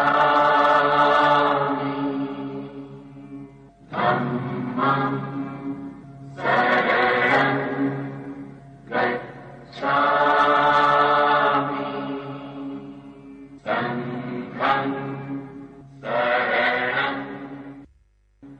กัจฉามินี่ข้างทางมันเขาพวกอุปองเนี่ยเขาจะขอในยามอยู่ในปวดหัวการเมืองมาฟังคนหนึ่งมันวางก็ใจเฮ็ดสังหารเหมือนนั้นเนี่ยเขามานั่งเฮ็ดการสมถะวิปัสสนาเนี่ยห้างพังมันบอกก็ลองไปลองสาเขาบอกก็เขาเปี้ยงเนี่ยก็อันเปิ้นดังดอกมหานั่นบอกว่าเขาเฮ็ดไปถึงทีเนี่ยเขาพูดถึงทีเฮ็ดสังหารเหมือนนั่นน่ะเขามาตัววิปัสสนาเขาคัดใจเต๊ะเนาะมันต้องได้ถึงทีเนาะเว้ยกาเนี่ยเขาได้ขึ้นสื่อกระเขากว่าสลายนาสัมยูวะสปานาสุตานความใจวะโอวะสัตว์โคกตัวตายหมายถึงพอดนิพพานหัวข้อตราว่าก็เมื่อได้สัตว์โคกตัวตายหมายถึงว่าพอดนิพพานผู้ตุเสียงปูนเฮาสู่เก่าเฮาหาดังเสียงเฮาว่าเสด็จดังเสียงไหนปาปะสัมมิงละมติมโนใส่ผู้ตุเสียนกวนเขาในป่าปัสมิดีการอัมพีการเบิกการทุเสด็จนั้นละมาดีมืดเดียกฟงกันยาวการเบิกการทุเสด็จในฟงกันกำน้ำการพวกตุเสียนเนี่ยเนาะกำนำใส่พวกตุเสียนเขาไหนเดียกดีการเบิกการทุเสด็จการเบิกการเรื่องร้อนพระเป็นสวะป่าปัสมิละมาดีมโนโฟได้เหตุการเบิกการทุเสด็จพวกในโยชนาโพในมาเหตุการสมถาวิปัสสนาในทุกน่ะมันการโพเจ็บกูตีมวยกูตีนี่มันพอมืดว่ะมืดยาไว้ว่ะนั่นว่าเนี่ยที่อะไรมืดยาเนี่ยมือพระราเพียรสาวเขาตีเอานิพพานคือจัง4 เดือนนั่นมีเสายหันปานิอัตตาตถาเสายหันปานิสิวายว่าอัตตาตถาคือจัง4 เดือนก็ได้พระราเพียรสาวตีเอานิพพานที่ขยาวว่ะสู่พระเบียนเจ้าไปเลยเอานิพพานในการยาหันเขาในเขาที่เฮ็ดให้มันเยี่ยวใหญ่เย้านี่กว่าดังหลังเข้าออกเปื้อนอยู่ป้าเหลียวเสียวเลยคัดจะวิปัสสนาตรัสที่ว่าเปื้อนผิดเปื้อนปังดังหลังก็ยอดถือพระเบียนเจ้ามันยังปัดจูว่ะเพราะว่าเจ้าอัตตาตถามาถีในเฮ็ดไหนเพราะในถึงยาหันเอาเขาเจ้าบางเจ้าอยู่ซ้ำพระเบียนเจ้าว่าเฮ็ดสังพระเบียนเจ้าดีขาเจ้าอัตตาตถาเนี่ยมันมีหมาหน้าคาห้านั้นก็มันอยู่พิษพระเป็นเจ้าดีได้เฮ็ดสังเดที่พระเป็นเจ้ามันยังมาหาในเจ้าอัตตาตถาเนี่ยมันมีหลอกดังสิ่งอื่นดีกว่าพระเป็นเจ้าเนี่ยเจ้าย่านต่างคุณต่างป้าทางพระเป็นเจ้าว่าเนื้อเข้าตั้ง4 เดือนสู้เก่าเศร้าไปไล่เอานิพพานไหนมันเจ้าเตะคัดสายการวิปัสสนาการยาหันให้มันเย้าตัวและอยู่เศร้าเหมือนดังเจ้าอัตตาตถาไหนเขาเจ้าเอากุ่งเอามุนต้วนเสกูเจ้ากูป้าเยาว่ะพระเป็นเจ้าว่ะเขายองโชบนะเจ้าอัตตาตถามาเทเตเยา กูอันเหตุการณ์วิปัสสนาตราไหนนี่มันจะมีเมืองโกนก็ย่อมมีเมืองโกนก็ย่อมมันจะเป็นยองโยเป็นการอันสั้นสูงที่สุดแล้ว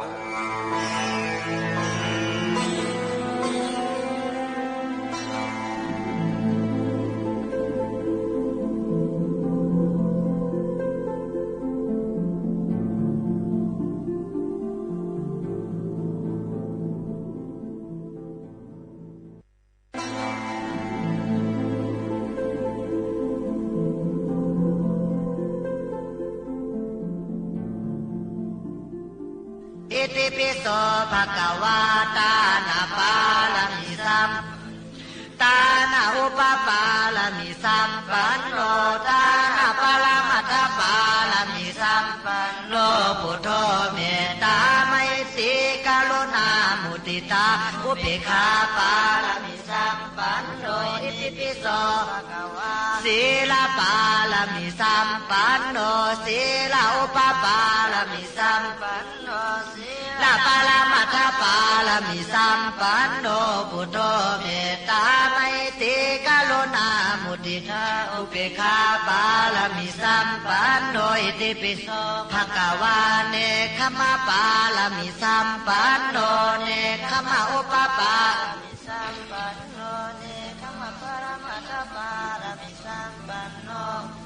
เมตตาไมตรีกรุณามุทิตาอุเบกขาปาลามิสัมปันโนอิติปิโสภะคะวะปัญญาปาลามิสัมปันโนปัญญาอุปปาลามิสัม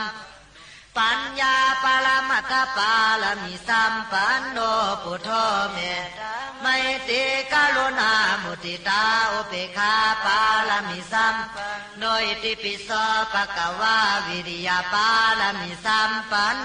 วิริยอุปปาลามิสัมปันโนวิริยปาลมัตถปาลามิสัมปันโนพุทโธเมตตาไมตรีกรุณามุทิตาอุเบกขา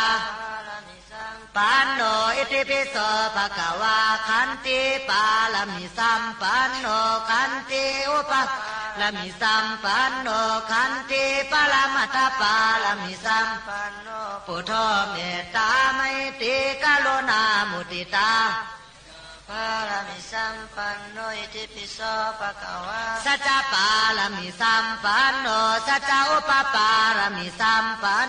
สัจจปาลมัตถปาลามิสัมปันโนพุทโธเมตตาไมตรีกรุณามุทิตาอุเบกขาปาลามิสัมปันโนอิติปิโสภะคะวะอธิฐานปาลามิสัมปันโนอธิฐานอุปปาลามิสัมปันโนอธิฐานปาลมัตถปาลามิสัมปันโนพุทโธเมตตาไมตรีกรุณามุทิตาอุเบกปาลามิสัมปันโนอิติปิโสภะคะวะเมตตาปาลามิสัมปันโนเมตตาอุปปาลามิสัมปันโนเมตตาปรมัตถปาลามิสัมปันโนพุทโธเมตตาไมตรีกรุณามุทิตาอุเบกขาปาลามิสัมปันโนอิติปิโสภะคะวะอุเบกขาปาลามิสัม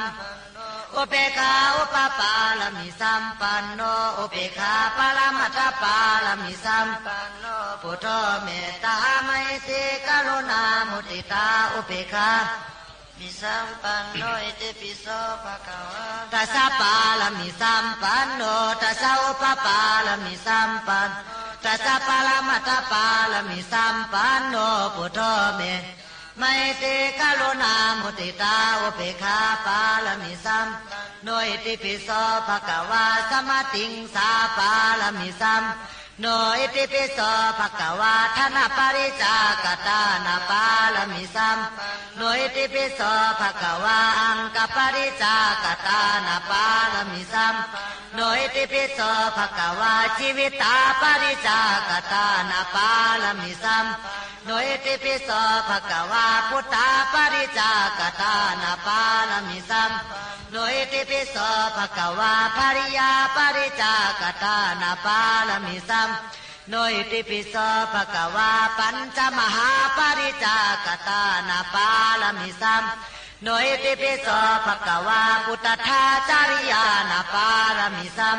โ โนอิติปิโสภะคะวายาตถาจาริยานาปาลมิสัมปันโนอิติปิโสภะคะวาโลกัตถาจาริยานาปาลมิสัมปันโนอิติปิโสภะคะวาติโสจาริยานาปาลมิสัมปันโนอิติ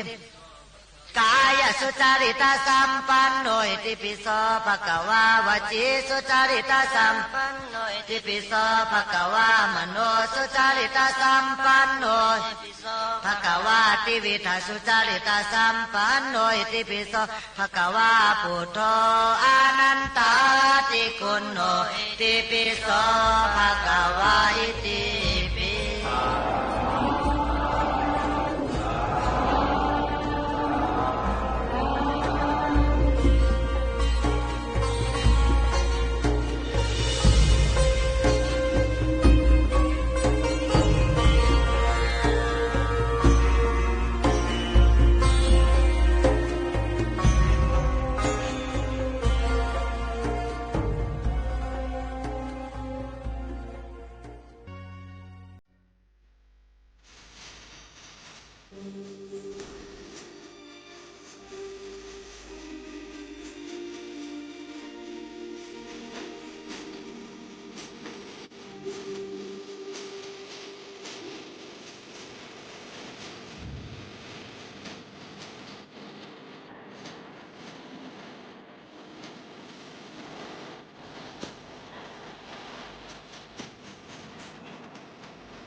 อ๋อค่ะและลือเฮยเย่านี่ก็เฮาคามาถ่อมด้วยลอง หากินเล่งต้องกันแทงอีก่อนเนี่ยค่ะกะปันตะเหลวนั่นเนี่ยค่ะนะก็สังเจอพี่น้องแห่งการก็จะเจอสุเขาเฮาหาอันอยู่เซาทางดังเมืองจึงไทยในก็เดเลยทบยาปัญหาตอนตากาใช้จ่ายมันสูงเอามาได้เป็นน้ำมันลดกาและตั้งแก๊สหุงโตมในค่ะกาขันมันขึ้นมาหลายน้ำเตะน้ำวานในค่ะนะเมื่อหนังเฮาคาใส่น้ำมันลดกาในค่ะอำทันต้นถึง2เฮงปอกนะคะลดกาหมู่เขานุ่นตาปอกในถึง2เฮงตกเจอในค่ะนะก็เบอร์สั่งหลานในก็เบอร์ว่าคนกุ้มทิ้งวันเมืองตั้งเมืองจึงไทยเขานั่นเนี่ยก็เลยว่าเงินอันที่เก็บไว้นั่นก็อ่ำป้อมีนำเหลืองแล้วก็เฮียงแลเมืองเปิ่นสำการน้ำมันซ้ำถูกเมืองไทยสำกาขึ้นมาติ๊กๆเพราะว่าน้ำมันขึ้นเนี่ยก็กาใช้จ่ายตั้งกินตั้งยำก็ซ้ำตีขึ้นก้วยกาเฮียง2ขึ้นค่ะอ่ำขึ้นค่ะย้อนนั้นแหละลีโกเต้ๆในค่ะออกต่อหนังสังในก็น้ำมันเฮาค่ะอันตะเหลวในค่ะนะเหมือนหนังน้ำมันดีเซลในก็ตกอยู่หิม28-29วัตต์ค่ะนะแล้วก็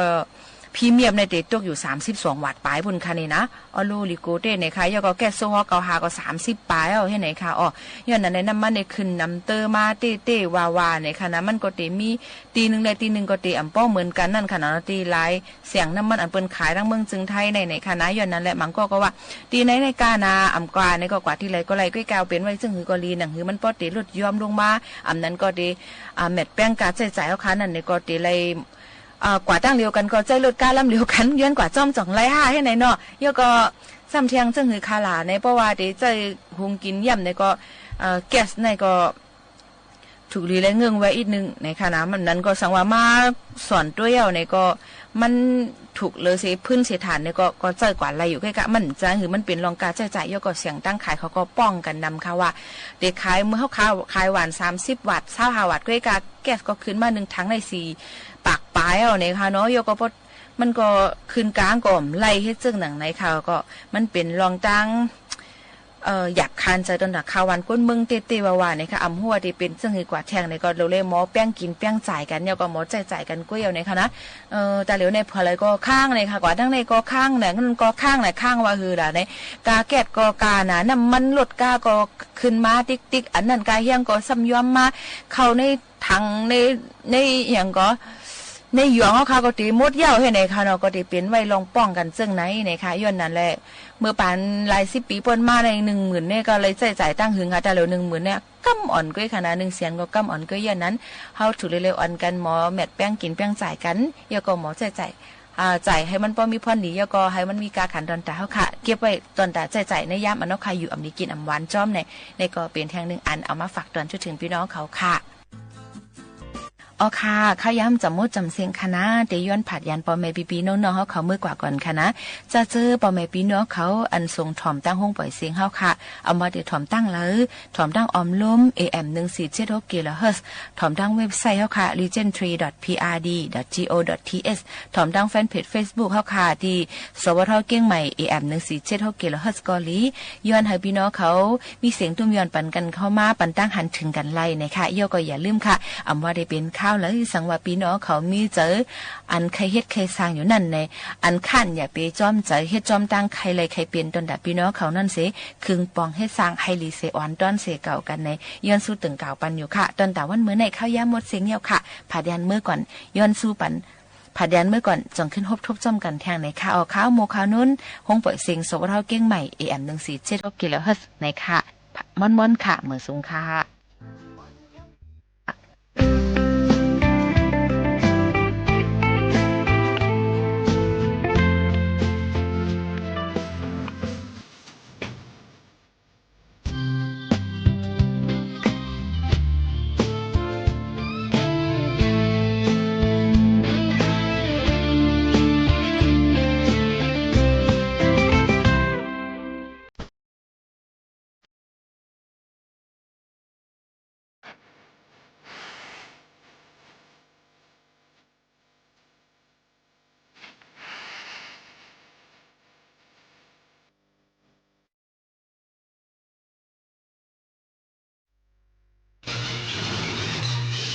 สถานีวิทยุกระจายเสียงแห่งประเทศไทยและเครือข่ายทั่วประเทศเสนอข่าวต้นชั่วโมงรู้เร็วรู้จริงเกาะติดทุกสถานการณ์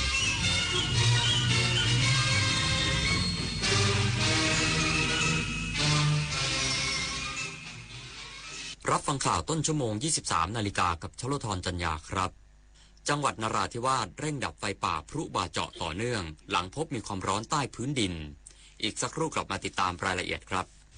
เมื่อโลกเปลี่ยนคนต้องปรับทักษะใหม่ที่เป็นกุญแจสู่อนาคตโลกเปลี่ยนเร็วขนาดนี้เราจะตามทันไหมนะทันสิแค่ไม่หยุดเรียนรู้เพิ่มทักษะใหม่ใช้เทคโนโลยีให้เป็นเราต้องเริ่มยังไงอะก็เริ่มจากตัวเรานี่แหละคิดเป็นทำเป็นรู้เท่าทันสื่อและมีคุณธรรมไงล่ะพัฒนาคนไทยให้ก้าวทันโลกยุคใหม่ใส่ใจเรียนรู้สู่อนาคตที่ยั่งยืนเจ๊ดูดิทริปกระบี่3 วัน 2 คืนสวยมากราคาแค่นี้เองผมโอนเงินมัดจำให้เขาไปแล้วเนี่ยไหวปะเพจไหนเนี่ยโอ้โหนี่มันเพจปลอมชัดๆดูดิยอดไลค์หลักร้อยแต่คนเม้นสนใจเป็นพันปลอมอะไรเจ๊เขาส่งบัตรประชาชนมาให้ดูด้วยนะสมัยนี้เขาก็ขโมยรูปบัตรคนอื่นมาทั้งนั้นแหละไหนลองทักไปถึงเลขจองดิอ้าวมันขึ้นว่าไม่สามารถส่งข้อความได้อะจะโอนจองทริปเช็คชื่อบัญชีกับเว็บก่อนเสมอไม่งั้นจะได้เที่ยวทริปแบบนี้แหละเนี่ยขึ้นสแกน QR Code ร้านค้าอ้างว่าจะคืนเงินให้แต่เงินดันหายจากบัญชีเฉยเลยนั่นไงมุกใหม่มิจฉาชีพหลอกโอนเงินข้ามประเทศอะไรนะแล้วจะตามเอาเงินคืนได้จากไหนเนี่ยคงยากที่จะได้คืนแล้วล่ะคราวหน้าคราวหลังตรวจสอบบัญชีปลายทางให้ดีถ้าไม่ใช่สกุลเงินบาทไทยเป็นมิจฉาชีพแน่นอนเข้าใจแล้วต่อไปจะไม่สแกนสุ่ม4สุ่ม5อีกแล้วจากวัตถุดิบท้องถิ่นสู่สินค้าสร้างมูลค่าจากท้องทะเลสู่โอกาสที่ไกลกว่าเดิมสินค้าเกษตรและประมง3จังหวัดชายแดนใต้ไม่หยุดอยู่แค่ผลผลิตในพื้นที่แต่พร้อมยกระดับเป็นสินค้าแปรรูปคุณภาพสูงด้วยเทคโนโลยีและนวัตกรรมขับเคลื่อนเศรษฐกิจฐานรากและเปิดประตูสู่อนาคตที่มั่นคง3จังหวัดชายแดนใต้พลังความร่วมมือสู่เศรษฐกิจที่เติบโตจังหวัดนราธิวาสเร่งดับไฟป่าพลุบาเจาะต่อเนื่อง3แปลงหลังพบมีความร้อนใต้พื้นดินจึงเฝ้าระวังพื้นที่ป่าสมบูรณ์ 5,500 ไร่ที่เสี่ยงเกิดไฟป่านายบุญช่วยหอมยามเย็นผู้ว่าราชการจังหวัดนราธิวาสได้ประชุมติดตามสถานการณ์และอำนวยการปฏิบัติภารกิจดับไฟป่าพลุบาเจาะที่ศูนย์บัญชาการเฉพาะกิจจังหวัดนราธิวาสภาพรวมมีพื้นที่เสียหายประมาณ850 ไร่พร้อมระบุว่าเจ้าหน้าที่ยังคงปฏิบัติการดับไฟใน3แปลงอย่างต่อเนื่องคือแปลงที่1จากการตรวจสอบด้วยโดรนพบยังมีความร้อนใต้พื้นดินจึงใช้เครื่องสูบน้ำระยะไกล2เครื่องเติมน้ำเข้าในพื้นที่สามารถดับไฟได้แล้ว13แปลงแปลงที่2ใช้เครื่องหาบหามและแปลงที่3ใช้เครื่องสูบน้ำระยะไกล2เครื่องเติมน้ำเข้าในพื้นที่โดยทั้งแปลงที่2และ3ยังพบจุดความร้อนใต้พื้นดินเช่นกันขณะที่พื้นที่ป่าสมบูรณ์ประมาณ 5,500 ไร่จากการตรวจวัดพบมีจุดเสี่ยงต่อการเกิดไฟ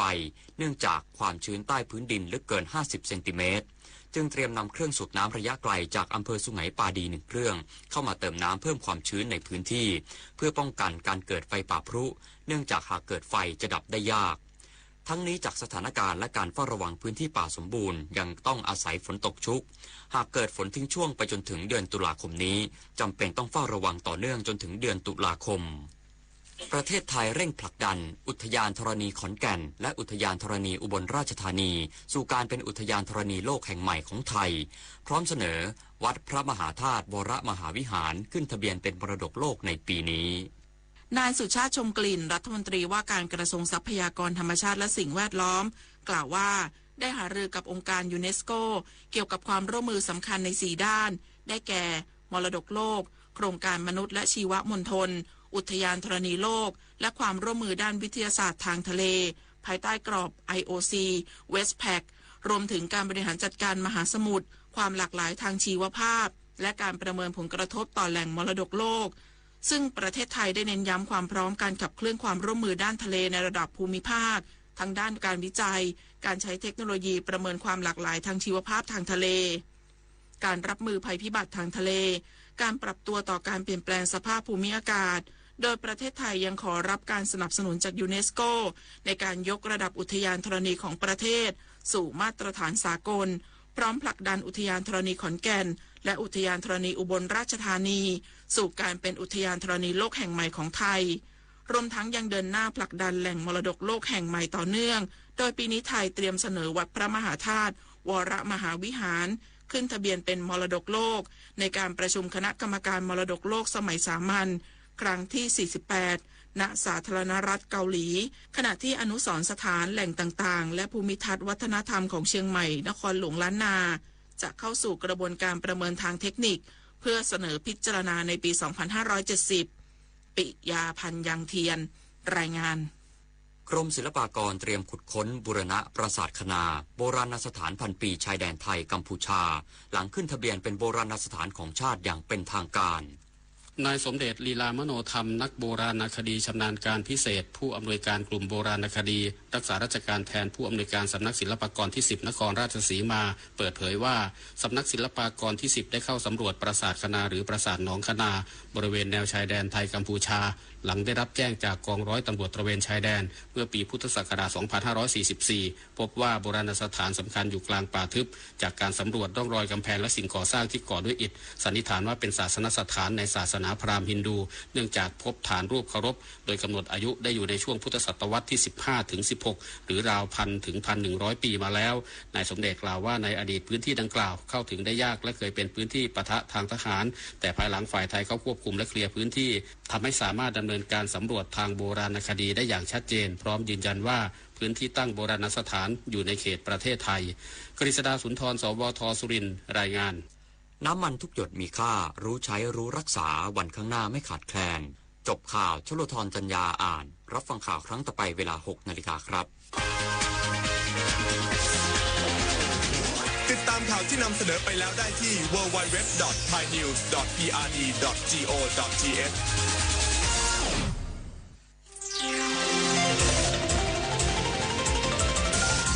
วิทยุแห่งประเทศไทยให้ความรู้กู้ความสุข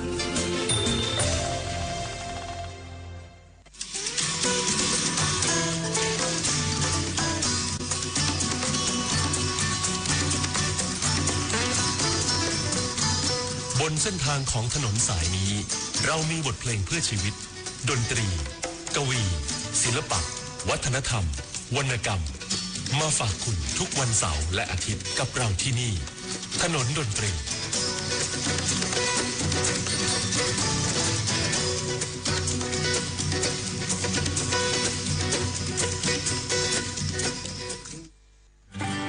ถนนดนตรีไลฟ์เดือนพฤษภาคมเป็นเพื่อนกันมันไม่ง่ายกับเขียวคาราบาวและสีเผือกคนด่านเกวียนในถนนดนตรีไลฟ์เพื่อนชีวิตวันศุกร์ที่ 29 พฤษภาคมเวลา 18 นาฬิกาเป็นต้นไปณห้องออดิทอเรียมอาคารปฏิบัติการสื่อใหม่ถนนวิภาวดีรังสิตติดต่อเข้าชมโดยไม่เสียค่าใช้จ่ายได้ที่ Facebook ถนนดนตรีเรายังเป็นนักเดินทาง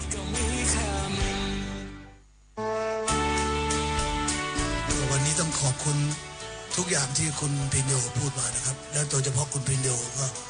เป็นเพื่อนเก่าแก่มาแต่โบราณแล้วก็เป็นคนที่ยังมุ่งมั่นกับการทำกิจกรรมทางสังคมนี้ตลอดอันนี้เป็นเรื่องที่ยากมากมนุษย์เราแปลก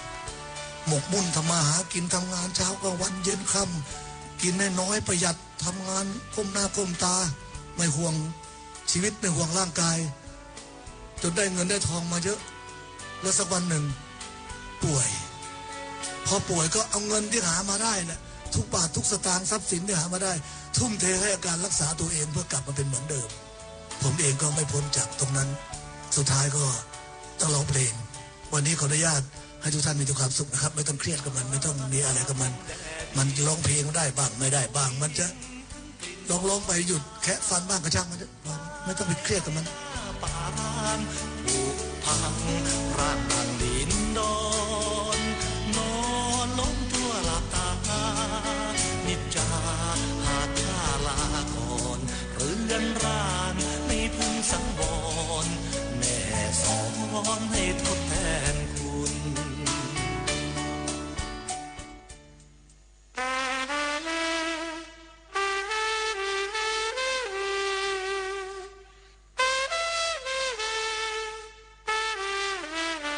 ว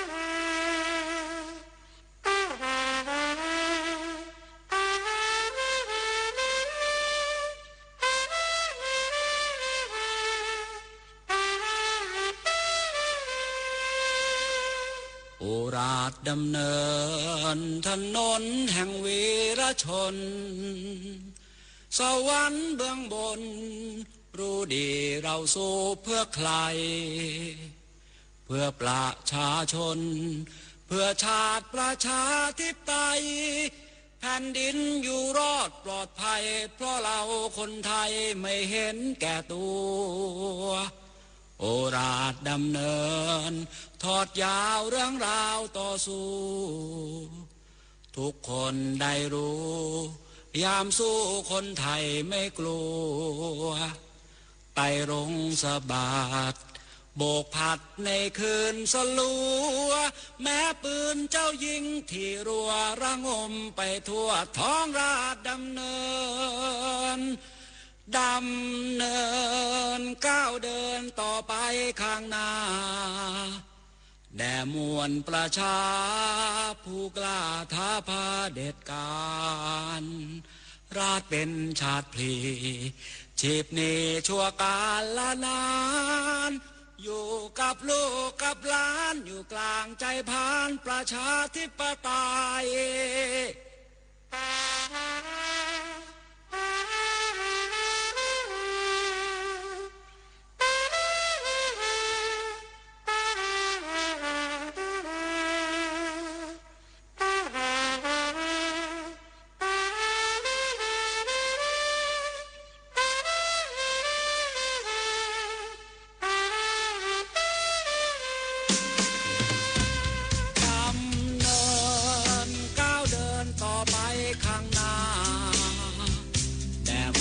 ประชาผู้กล้าท้าพาเด็ดการราชเป็นชาติชีพนี้ชั่วกาลนานอยู่กับลูกกับหลานอยู่กลางใจพานนาราชดำเนิน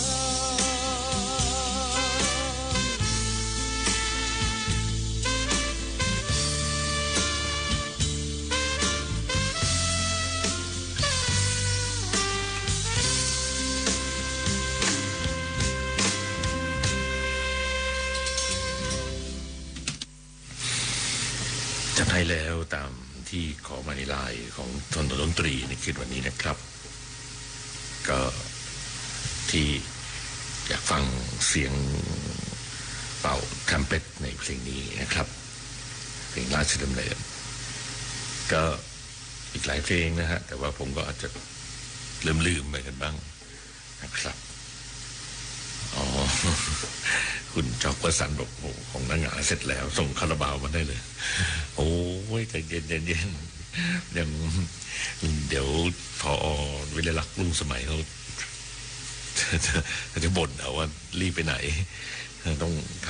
ำนะครับก็ขออนุมัติอะไรต่างได้ครับได้ผมก็คิดคำไปแล้วชอบคำไหนล่ะเพื่อนพอดีกำลังส่งข้อความกันอยู่เนื่องจากว่า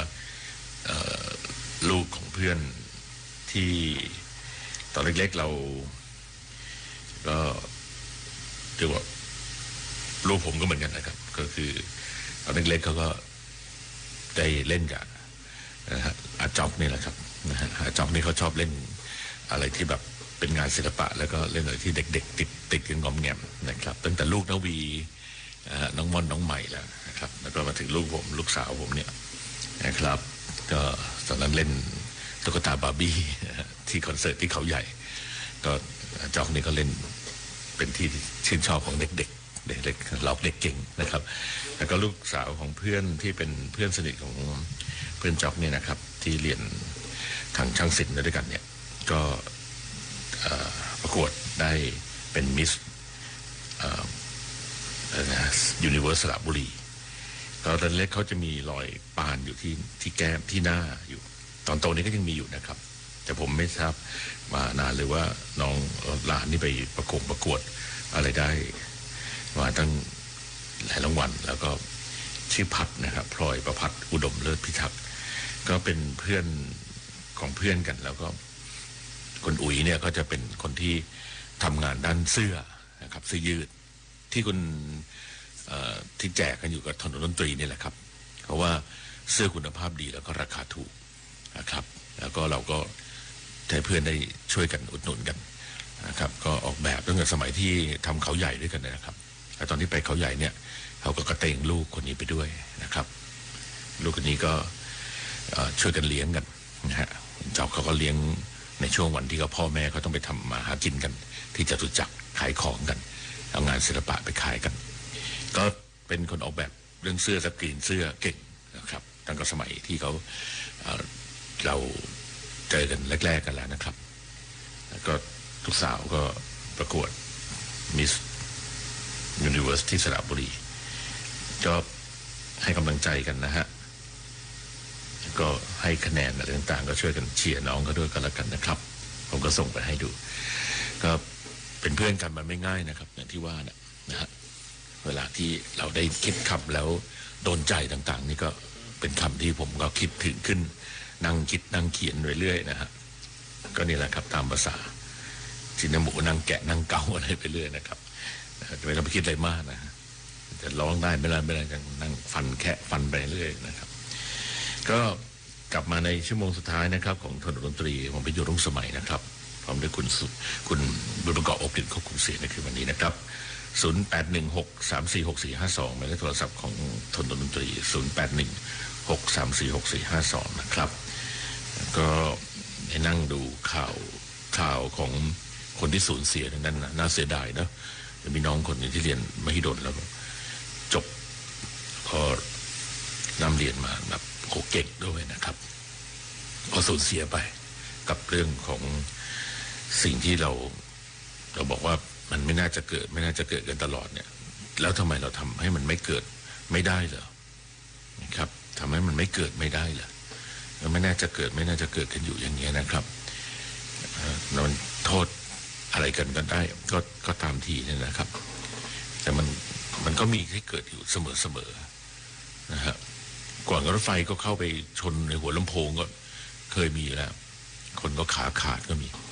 นี่แหละที่ผ่านมาก็ยังไม่รู้ว่ามันเป็นสาเหตุอะไรยังไงกัน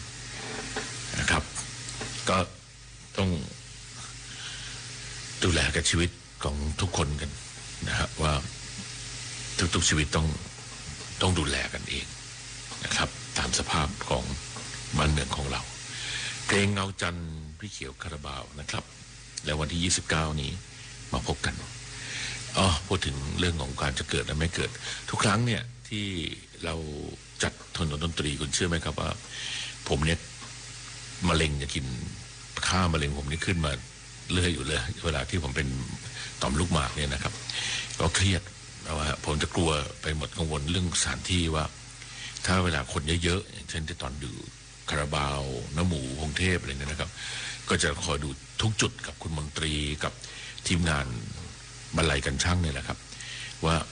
ตรงนั้นมีอะไรไหมตรงนี้มีอะไรทางออกหนีไฟเป็นยังไงนะครับซึ่งที่ตึกอาคารนี้ทางหนีไฟมันเล็กมากผมก็บอกว่าทุกครั้งก็ถ้ามีอะไรก็ให้ออกด้านหน้านะครับอย่าวิ่งมาทางด้านหลังเวทีออกไม่ได้นะครับหลังเวทีลิฟต์ด้านหลังเป็นลิฟต์ที่ใช้ขนของกับเครื่องดนตรีนั้นทางออกนั้นเล็กมากนะฮะแล้วก็เครียดกับเรื่องเหล่านี้ก็คอยดูแลทุกอย่างนะครับพยายามไม่ให้มันมีปัญหาอุปสรรคนะครับแม้กระทั่งเรื่องที่เราแย่งที่นั่งกันเนี่ยนั่นก็เป็นเรื่องที่ผมเครียดนะครับจนกระทั่งวันนั้นว่าจะยุติเลิกเลยนะครับไม่อยากจะจัดต่อไปแล้วเพราะว่าไม่ชอบเลยที่เห็นการแข่งแย่งแข่งขันกันหรือชิงดีชิงเด่นหรือแบบมันแย่งกันที่จะนะครับที่จะตักตวงเพราะเราทุ่มเทที่จะทำงานมาให้เนี่ยเพราะว่าอยากจะให้ทุกคนนั้นได้เข้าใจว่าพื้นที่ของภาษีประชาชนของทางราชการที่เราทุ่มเททำกันโดนด่ากันนะครับเขาก็ไม่ค่อยอยากให้เราจัดอะไรต่างๆนี่หรอกแต่เราก็ต้องผีบ้ากันอยู่ทั้งนั้นนะครับที่ทำงานกันมา31ปีแล้วก็3ปีที่ผ่านมาเนี่ยเราไปเจออะไรกันอีกเยอะแยะทีมงานของทุกๆคนที่ทำงานอยู่เบื้องหลังนะครับแต่ผมก็ไม่ได้บอกอะไรให้ได้ยินได้ฟังแต่ว่าสิ่งหนึ่งก็คือเป็นความเครียดกลัวทุกอย่างนะครับแม้กระทั่งวันที่แผ่นดินไหว ที่สตง.ตึกถล่มเราก็กังวลว่าอาคารของเราจะเป็นยังไงรองรับคนแล้วมีปัญหาอะไรเกิดขึ้นไหมนะครับบางทีก็ต้องมีการยุติการทำหน้าที่จัดหยุดวันนั้นก็ต้องยกเลิกไปอย่างเงี้ยนะครับนะฮะเพราะว่าที่สตง.นั้นตอนตึกอาคารถล่มนั้นก็มีคนเสียชีวิตนะครับแล้วก็นะฮะเหลืออีก4 ครั้งคิดว่าขอให้ทุกสิ่งทุกอย่างนั้นได้ผ่านพ้นไปได้ด้วยดีครับก็อยู่ที่พวกเราทุกคนได้ช่วยกันไปดูเป็นตาช่วยกันดูแลนะครับวันที่เรามีปัญหานั้นก็มีผู้ที่เข้ามาชมและแย่งกันเข้ามาที่นั่งจนกระทั่งมีอุบัติเหตุเกิดขึ้นเป็นศีรษะแตกอย่างนี้เป็นต้นนะฮะมีเรื่องราวเหล่านี้เราไม่อยากให้มันเกิดขึ้นนะครับแล้วก็ครั้งนี้ก็อีกครั้งหนึ่งในวันที่29 พฤษภาคมนะครับเดี๋ยวจะส่งไปให้นะครับคุณจ๊อกที่จะขอของคาราบาวนี่คิดไว้แล้วนะครับก็คงจะใช้คำนี้แล้วกันนะครับว่าผ่านพบที่ผูกพันกันแล้วกันนะครับคิดว่าน่าจะเป็นคำที่ลงตัวที่สุดแล้วใช่ไหมครับนะฮะหรือว่าใครคิดยังไงอย่างอื่นอีกหรือไม่แต่ผมก็ชอบคำนี้นะครับครับเดินทางกันด้วยเพลงเงาจันทร์ครับใต้เงาจันทร์วันที่ฉันสุดเหงากี่วันเศร้าจะจบลงสักทีโทรฉันไปบอกคนทั้งนั้นให้ที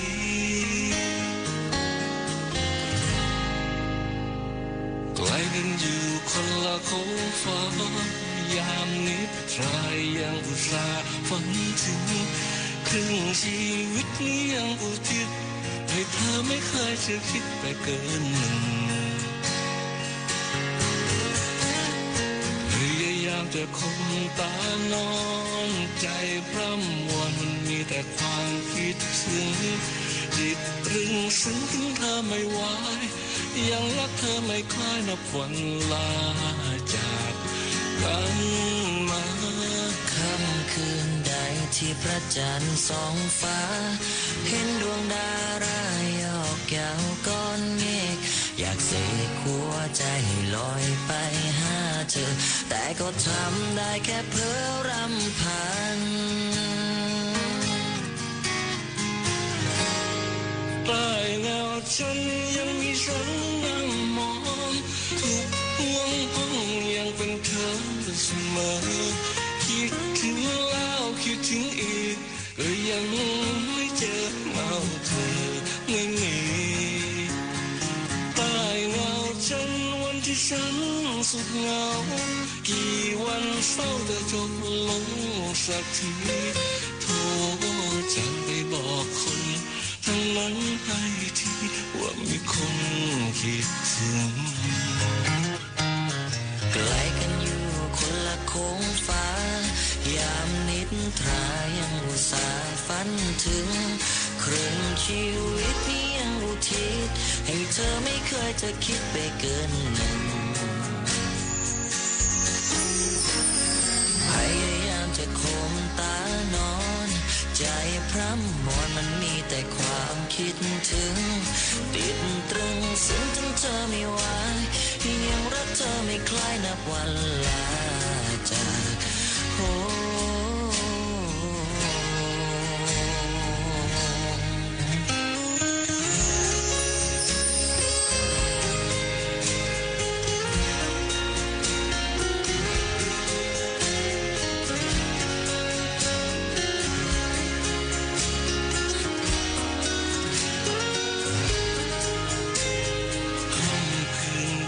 ที่พระจันทร์ส่องฟ้าเห็นดวงดาราหยอกเย้าก้อนเมฆอยากเสกหัวใจลอยไปหาเธอแต่ก็ทำได้แค่เพ้อรำพันใต้เงาพระจันทร์ยังมีฉันนั่งมองทุกห่วงห้องยังเป็นเธอเสมอ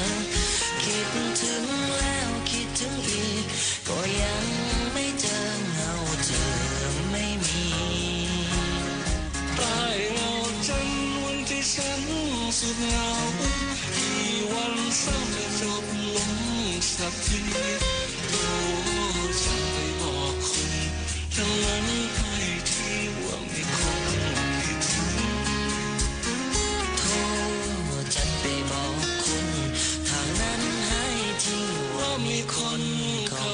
ถึ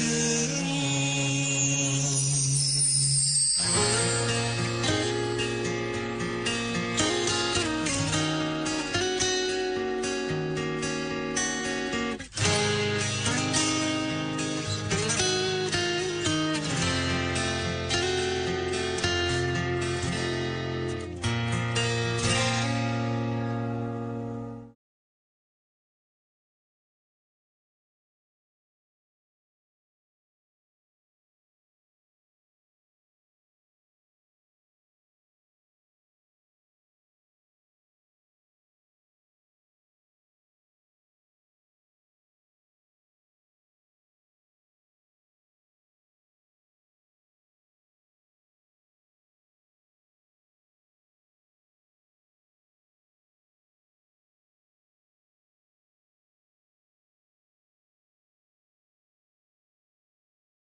อยากขอบคุณ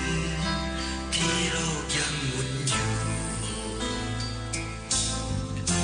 และรับรู้ว่าเธอยังฝันวันเวลาให้เรานั้นมาพบกันผ่านคืนผ่านวันผ่านเดือนเป็นเพื่อนคุ้นเคยฝากความรักความคิดถึงให้เพื่อนอย่าลืมเลือนเพื่อนเอ่ยเคยฟังอย่าลืมคำร่ำเตือนที่เคยรำพันจะแบ่งปันสร้างสรรค์เพื่อวันที่ดีและสองตาเธอมองหาดาวแต่สองเท้ายังก้าวติดดินอยู่ใกล้ๆวันใดที่เธอได้ยินเพลงนี้ส่งความหวังดีมาด้วย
และสีเผือกคนด่านเกวียนในถนนดนตรีไลฟ์เพื่อนชีวิตวันศุกร์ที่ 29 พฤษภาคมเวลา 18 นาฬิกาเป็นต้นไปณห้องออดิโทเรียมอาคารปฏิบัติการสื่อใหม่ถนนวิภาวดีรังสิตติดต่อเข้าชมโดยไม่เสียค่าใช้จ่ายได้ที่ Facebook ถนนดนตรีเรายังเป็นนักเดินทาง5 ทุ่ม 35 นาทีนะครับครึ่งชั่วโมงสุดท้ายของถนนดนตรีกำลังฟังว่าฝนมันตกหรือเปล่าที่บ้านเพราะว่าจ้างเขามาตัดต้นไม้แล้วก็ไปช่วยเขาเก็บกวาดต้นไม้แล้วไม่รดน้ำเพราะว่าเวลาไม่ทันนะครับก็เลยกำลังลุ้นว่าถ้าฝนตกเนี่ยจะช่วยให้ต้นไม้ชุ่มชื้นขึ้นแล้วก็เขาจะได้สดชื่นนะครับก็ไม่รู้ว่าได้ยินเสียงเหมือนฝนจะตกนะครับกำลังดูว่าเพลงพอดีทาง 081-634-6452 นะครับที่ขอมาจากลมศักดิ์ก็มองไปแล้วมีขอเพลงไอดินของแช่มลำด้วยนะฮะแต่ไม่มีเดี๋ยวให้คุณบุญประกอบไปโหลดมาให้แล้วกันนะครับขอมาจากรามอินทราตั้งแต่ชั่วโมงแรกแล้วครับแล้วก็วันนี้มีขอกนกพงษ์ด้วยนะฮะเพลงกนกพงษ์จะได้ฟังช่วงท้ายก่อนนอนแล้วกันนะครับคุณยศบ่าวแล้วก็อะไรเนี่ยบอกสวเลยครับก็ทะเลใจเปิดไปชั่วโมงแรกแล้วนะครับนะฮะแล้วก็ทุกคนก็บอกว่าอยากจะให้ ลุยต่อกันไปนะครับแน่นอนนะครับไม่ท้อแท้นะครับลุยต่อแน่นะครับถึงเรียกว่าก็อยากให้มันสมบูรณ์แบบที่สุดนะครับไม่ว่าจะทำงานด้านใดนะฮะไม่ว่าจะในหน้าที่หลักคืออ่านข่าวทุกเช้านะครับพรุ่งนี้ก็เดี๋ยวตี 4ก็ต้องไปตื่นไปอีกแล้วนะครับแล้วก็ทำแบบนี้ชีวิตก็คือ37 ปีที่รับราชการก็นอนดึกตื่นเช้ามาเสมอๆนะฮะแล้วก็ต่อเนื่องกับงานถ่ายทอดสดพระราชพิธีต่างๆนะครับก็นอกเหนือจากนั้นก็เรื่องของรายการนะครับที่ทำทุกวันเสาร์อาทิตย์ที่เดินทางกันมา31 ปีนะครับแล้วก็งานด้านอื่นๆที่ทำงานเพื่อสังคมส่วนรวมไม่ว่าจะเป็นทางมูลนิธิพิทักษ์อุทยานแห่งชาติเขาใหญ่ที่ท่านประธานมูลนิธิคือท่านประธานองคมนตรีพลเอกสุรยุทธ์จุลานนท์ในงานของศาลใจไทยสู่ใจใต้นะครับเด็กเยาวชนจาก5 จังหวัดชายแดนภาคใต้ที่มาใช้ชีวิตเรียนรู้อยู่ในภาคกลางปีละ2 รุ่นนะครับก็ทำหน้าที่กันมาทั้งพิธีกรประชาสัมพันธ์แล้วก็ได้ทำเรื่องกิจกรรมอะไรต่างๆกันนะครับแล้วก็รวมไปถึงงานที่ไปช่วยสังคมส่วนรวมเนี่ยนะครับก็พยายามทุ่มเททำอย่างวันนี้ก็ไปตั้งแต่เช้ามืดเลยนะฮะก็ช่วงเช้าที่ได้ไปที่สวนสันติพรตรงราชดำเนินกับงานรำลึก34 ปีพฤษภาประชาธรรมนะครับก็เป็นภารกิจที่เราต้องทำหน้าที่ต่อเราถามว่าเกษียณแล้วทำอะไรโอ้เรื่องเยอะเลยนะเกษียณแล้วเนี่ยกวาดบ้านสิครับตัดหญ้าสิครับนะฮะแล้วก็หมาอีก4 ตัวครับ นะลูกอีก4 ตัวแล้วก็ที่เหลือก็กิจกรรมเพื่อสังคมส่วนรวมนะครับผมว่าตอนเกษียณนี่ผมจะไปลุยปลูกต้นไม้แถวบริเวณแถวบ้านดีกว่านะฮะไปปลูกต้นไม้อะไรแถวบ้านที่เขามีเนื้อที่ว่างๆเข้าไปปลูกเขาได้ไหมเขาจะแท่นกระบาลเราไม่รู้นะครับก็เดี๋ยวไปหาก้าไม้ต้นไม้อะไรไปปลูกแล้วก็แต่ต้นไม้ที่บ้านตนเองก็ปลูกไว้เยอะแล้วนะครับเพลงที่ขอมาทาง0816346452ตอนช่วงต้นรายการจากสุราษฎร์ธานีนะครับกำลังใจครับ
ดังสายลมที่พัดผ่า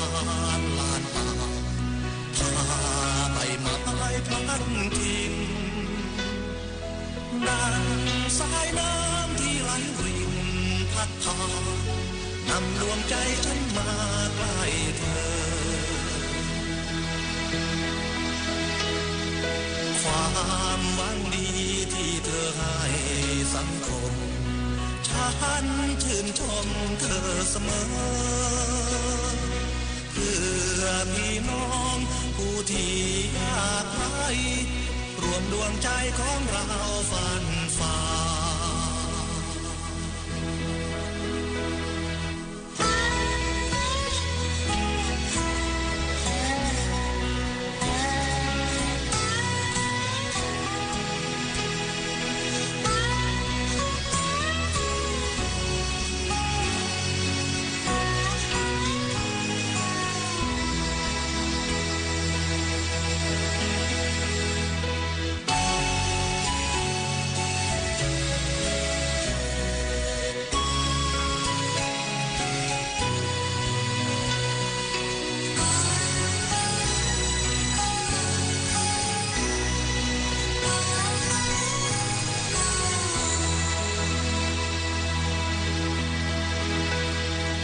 ดังสายลมที่พัดผ่านลานป่าพาใบไม้พลัดทิ้งดังสายน้ำที่ไหลรินพัดพานำดวงใจฉันมาใกล้เธอความหวังดีที่เธอให้สังคมฉันชื่นชมเธอเสมอเพื่อพี่น้องผู้ที่ยากไร้รวมดวงใจของเราฝันฝ่าเพื่อพี่น้องผู้ที่ยากไร้รวมดวงใจของเราฝันฝ่า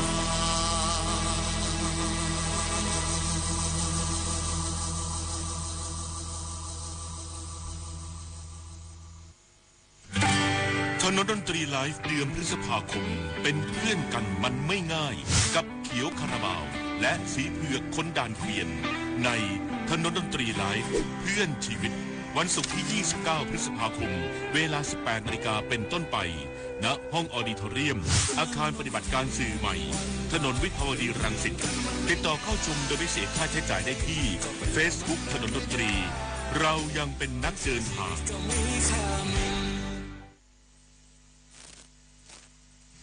ช่วงท้ายแล้วนะครับของชั่วโมงสุดท้ายกำลังดูข้อมูลข่าวสารอยู่เพราะว่าเดี๋ยวพรุ่งนี้จะไปอยู่อ่านข่าวเนี่ยคือจะต้องเช็คข่าวอื่นๆไว้ด้วยเผื่อว่าเราจะต้องเจอข้อความหรือคำอะไรต่างๆนะครับนั้นเวลาการอ่านข่าวก็ไม่ใช่ว่าจะไปถึงก็ไปอ่านเลยไม่ใช่นะครับสำหรับผมนั้นหนึ่งก็คือเตรียมร่างกายเตรียมนะครับสิ่งที่เราจะต้องเตรียมตัวเอาไว้ให้พร้อมในตัวของตัวเองนั้นการอ่านอักขระชัดเจนนะฮะจังหวะวรรคตอนไม่ผิดพลาดแล้วก็ไปด้วยความมั่นใจว่าข่าวนั้นเนี่ยนะครับเป็นข่าวอะไรซึ่งอย่างเช่นว่าพรุ่งนี้ต้องเจอแน่ๆก็คือเรื่องข่าวเกี่ยวกับรถอุบัติเหตุรถไฟเนี่ยการดำเนินการช่วยเหลือแล้วก็สิ่งที่ท่านนายกรัฐมนตรีคณะรัฐบาลต่างๆเนี่ยไปดำเนินการช่วยเหลืออะไรกันยังไงแล้วก็การที่จะต้องดูแลเรื่องสิ่งต่างๆที่เขาเป็นการช่วยเหลือดูแลยังไงแล้วก็รวมไปถึงข่าวสารอื่นๆอีกนะครับแล้วก็มีผู้ฟังที่บอกว่าชอบที่ผมบรรยายถ่ายทอดสดพิธีต่างๆจากวิทยุนะครับขอบคุณนะครับนี่ก็คือภารกิจหน้าที่หนึ่งนะฮะในโปสเตอร์นะครับมีนักสะสมไว้เต็มเลยนะฮะในไลน์คุณจ๊อกจะต้องภูมิใจเดี๋ยวผมส่งมาให้ดูก่อนเป็น บัตรนะครับในแต่ละครั้งเนี่ยที่คุณพัทระหรือคุณพัทเนี่ย438เก็บเอาไว้เป็นบัตรที่ใช้ในการเข้าร่วมงานที่เราแจกให้กับผู้ฟังผู้ชมที่เข้ามาชมนะฮะโหเก็บไว้หมดทุกครั้งเลยนะครับเก็บไว้แล้วก็หลายท่านก็จะเก็บไว้เป็นที่ระลึกอย่างนี้นะครับการออกแบบทั้งหมดนั้นคุณวสันต์วงศ์สว่างเพื่อนนักออกแบบเพื่อนวัดนวลนรดิตเนี่ยนะครับก็ออกแบบมาให้โดยไม่เสียค่าไม่คิดค่าใช้จ่ายมาครับตลอด3 ปีที่จะครบอีก4 เดือนข้างหน้านี้นะครับฉะนั้นก็เก็บไว้ให้ดีๆผมก็ยังตั้งใจว่าจะทำอะไรสักอย่างหนึ่งกับโปสเตอร์ที่ออกแบบมาถึง3 ปีที่สวยงามเหล่านี้ว่าจะเป็นมอบอะไรให้กับถนนดนตรีคุณผู้ฟังกันดีหรือยังไงดีคุณจ๊อบทำเป็นปฏิทินกันเลยไหม ปฏิทินก็เอาแบนเนอร์โปสเตอร์เหล่านี้นะครับมาออกแบบเป็นปฏิทินก็ไม่มีทุนรอนหรอกครับก็ได้แต่คิดฝันไปเรื่อยหรือว่าถ้าใครเขามีทุนรอนที่จะมาช่วยเราก็ยินดีนะครับเราจะได้มีปฏิทินของถนนดนตรีสักปีหนึ่งนะครับปีสุดท้ายแล้วก็มีภาพโปสเตอร์ของงานที่เคยทำงานกันมานะครับตลอดทนเนื่อง3 ปีที่กำลังจะหมดสิ้นลงในช่วงอีก4 เดือนข้างหน้านี้นะครับเดินทางกันในช่วงท้ายนะครับแล้วขอบคุณคุณผู้ฟังทุกท่านขอบคุณสถานีวิทยุแห่งประเทศไทยทั่วประเทศแล้วก็ทีมงานนะครับคุณเมฆขันแก้วนรงค์ศักดิ์นิยมทองเรือนจิตและกัญจนันท์วสันต์วงศ์สว่างสมเกียรติท่านมณีมลวิภาเทียมแสนตื่นใจชมาในเมืองแอดมินช้างน้อยหัสดินเทพหัสดินณอยุธยาและคุณบุญประกอบอบผินควบคุมเสียงนะครับก็คงจะล่ำลากันด้วยเวลาเพียงเท่านี้นะครับสำหรับบทเพลงเพื่อชีวิตดนตรีกวีศิลปะและงานวรรณกรรมทุกคืนวันเสาร์และวันอาทิตย์ถนนดนตรีเรายังเป็นนักเดินทางกลับมาเดินทางกันใหม่ในสัปดาห์หน้านะครับราตรีสวัสดิ์ครับ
เสนอความจริงในสังคม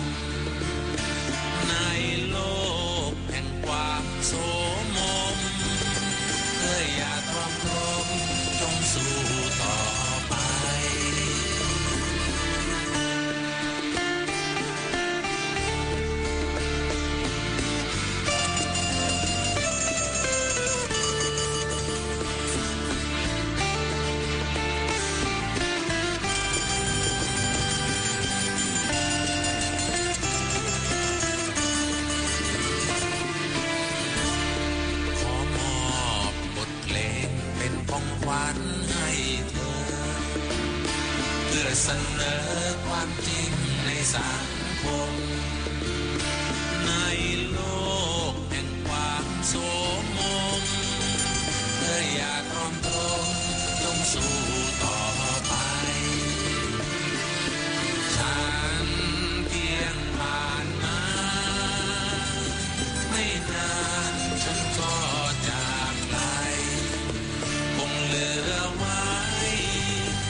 นนดนตรีไลฟ์เดือนพฤษภาคมเป็นเพื่อนกันมันไม่ง่ายกับเขียวคาราบาวและสีเผือกคนด่านเกวียน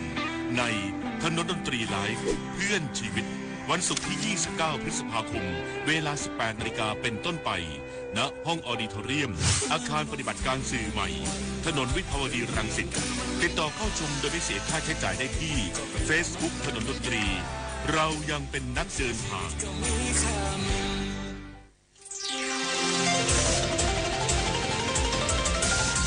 วิทยุแห่งประเทศไทยให้ความรู้คู่ความสุข ที่นี่สถานีวิทยุกระจายเสียงแห่งประเทศไทยกระจายเสียงจากอาคารถนนวิภาวดีรังสิตกรุงเทพมหานครบัดนี้ขอยุติการกระจายเสียงสำหรับวันนี้ไว้แต่เพียงเท่านี้โปรดติดตามรับฟังการกระจายเสียงของทางสถานีวิทยุกระจายเสียงแห่งประเทศไทยเริ่มตั้งแต่เวลา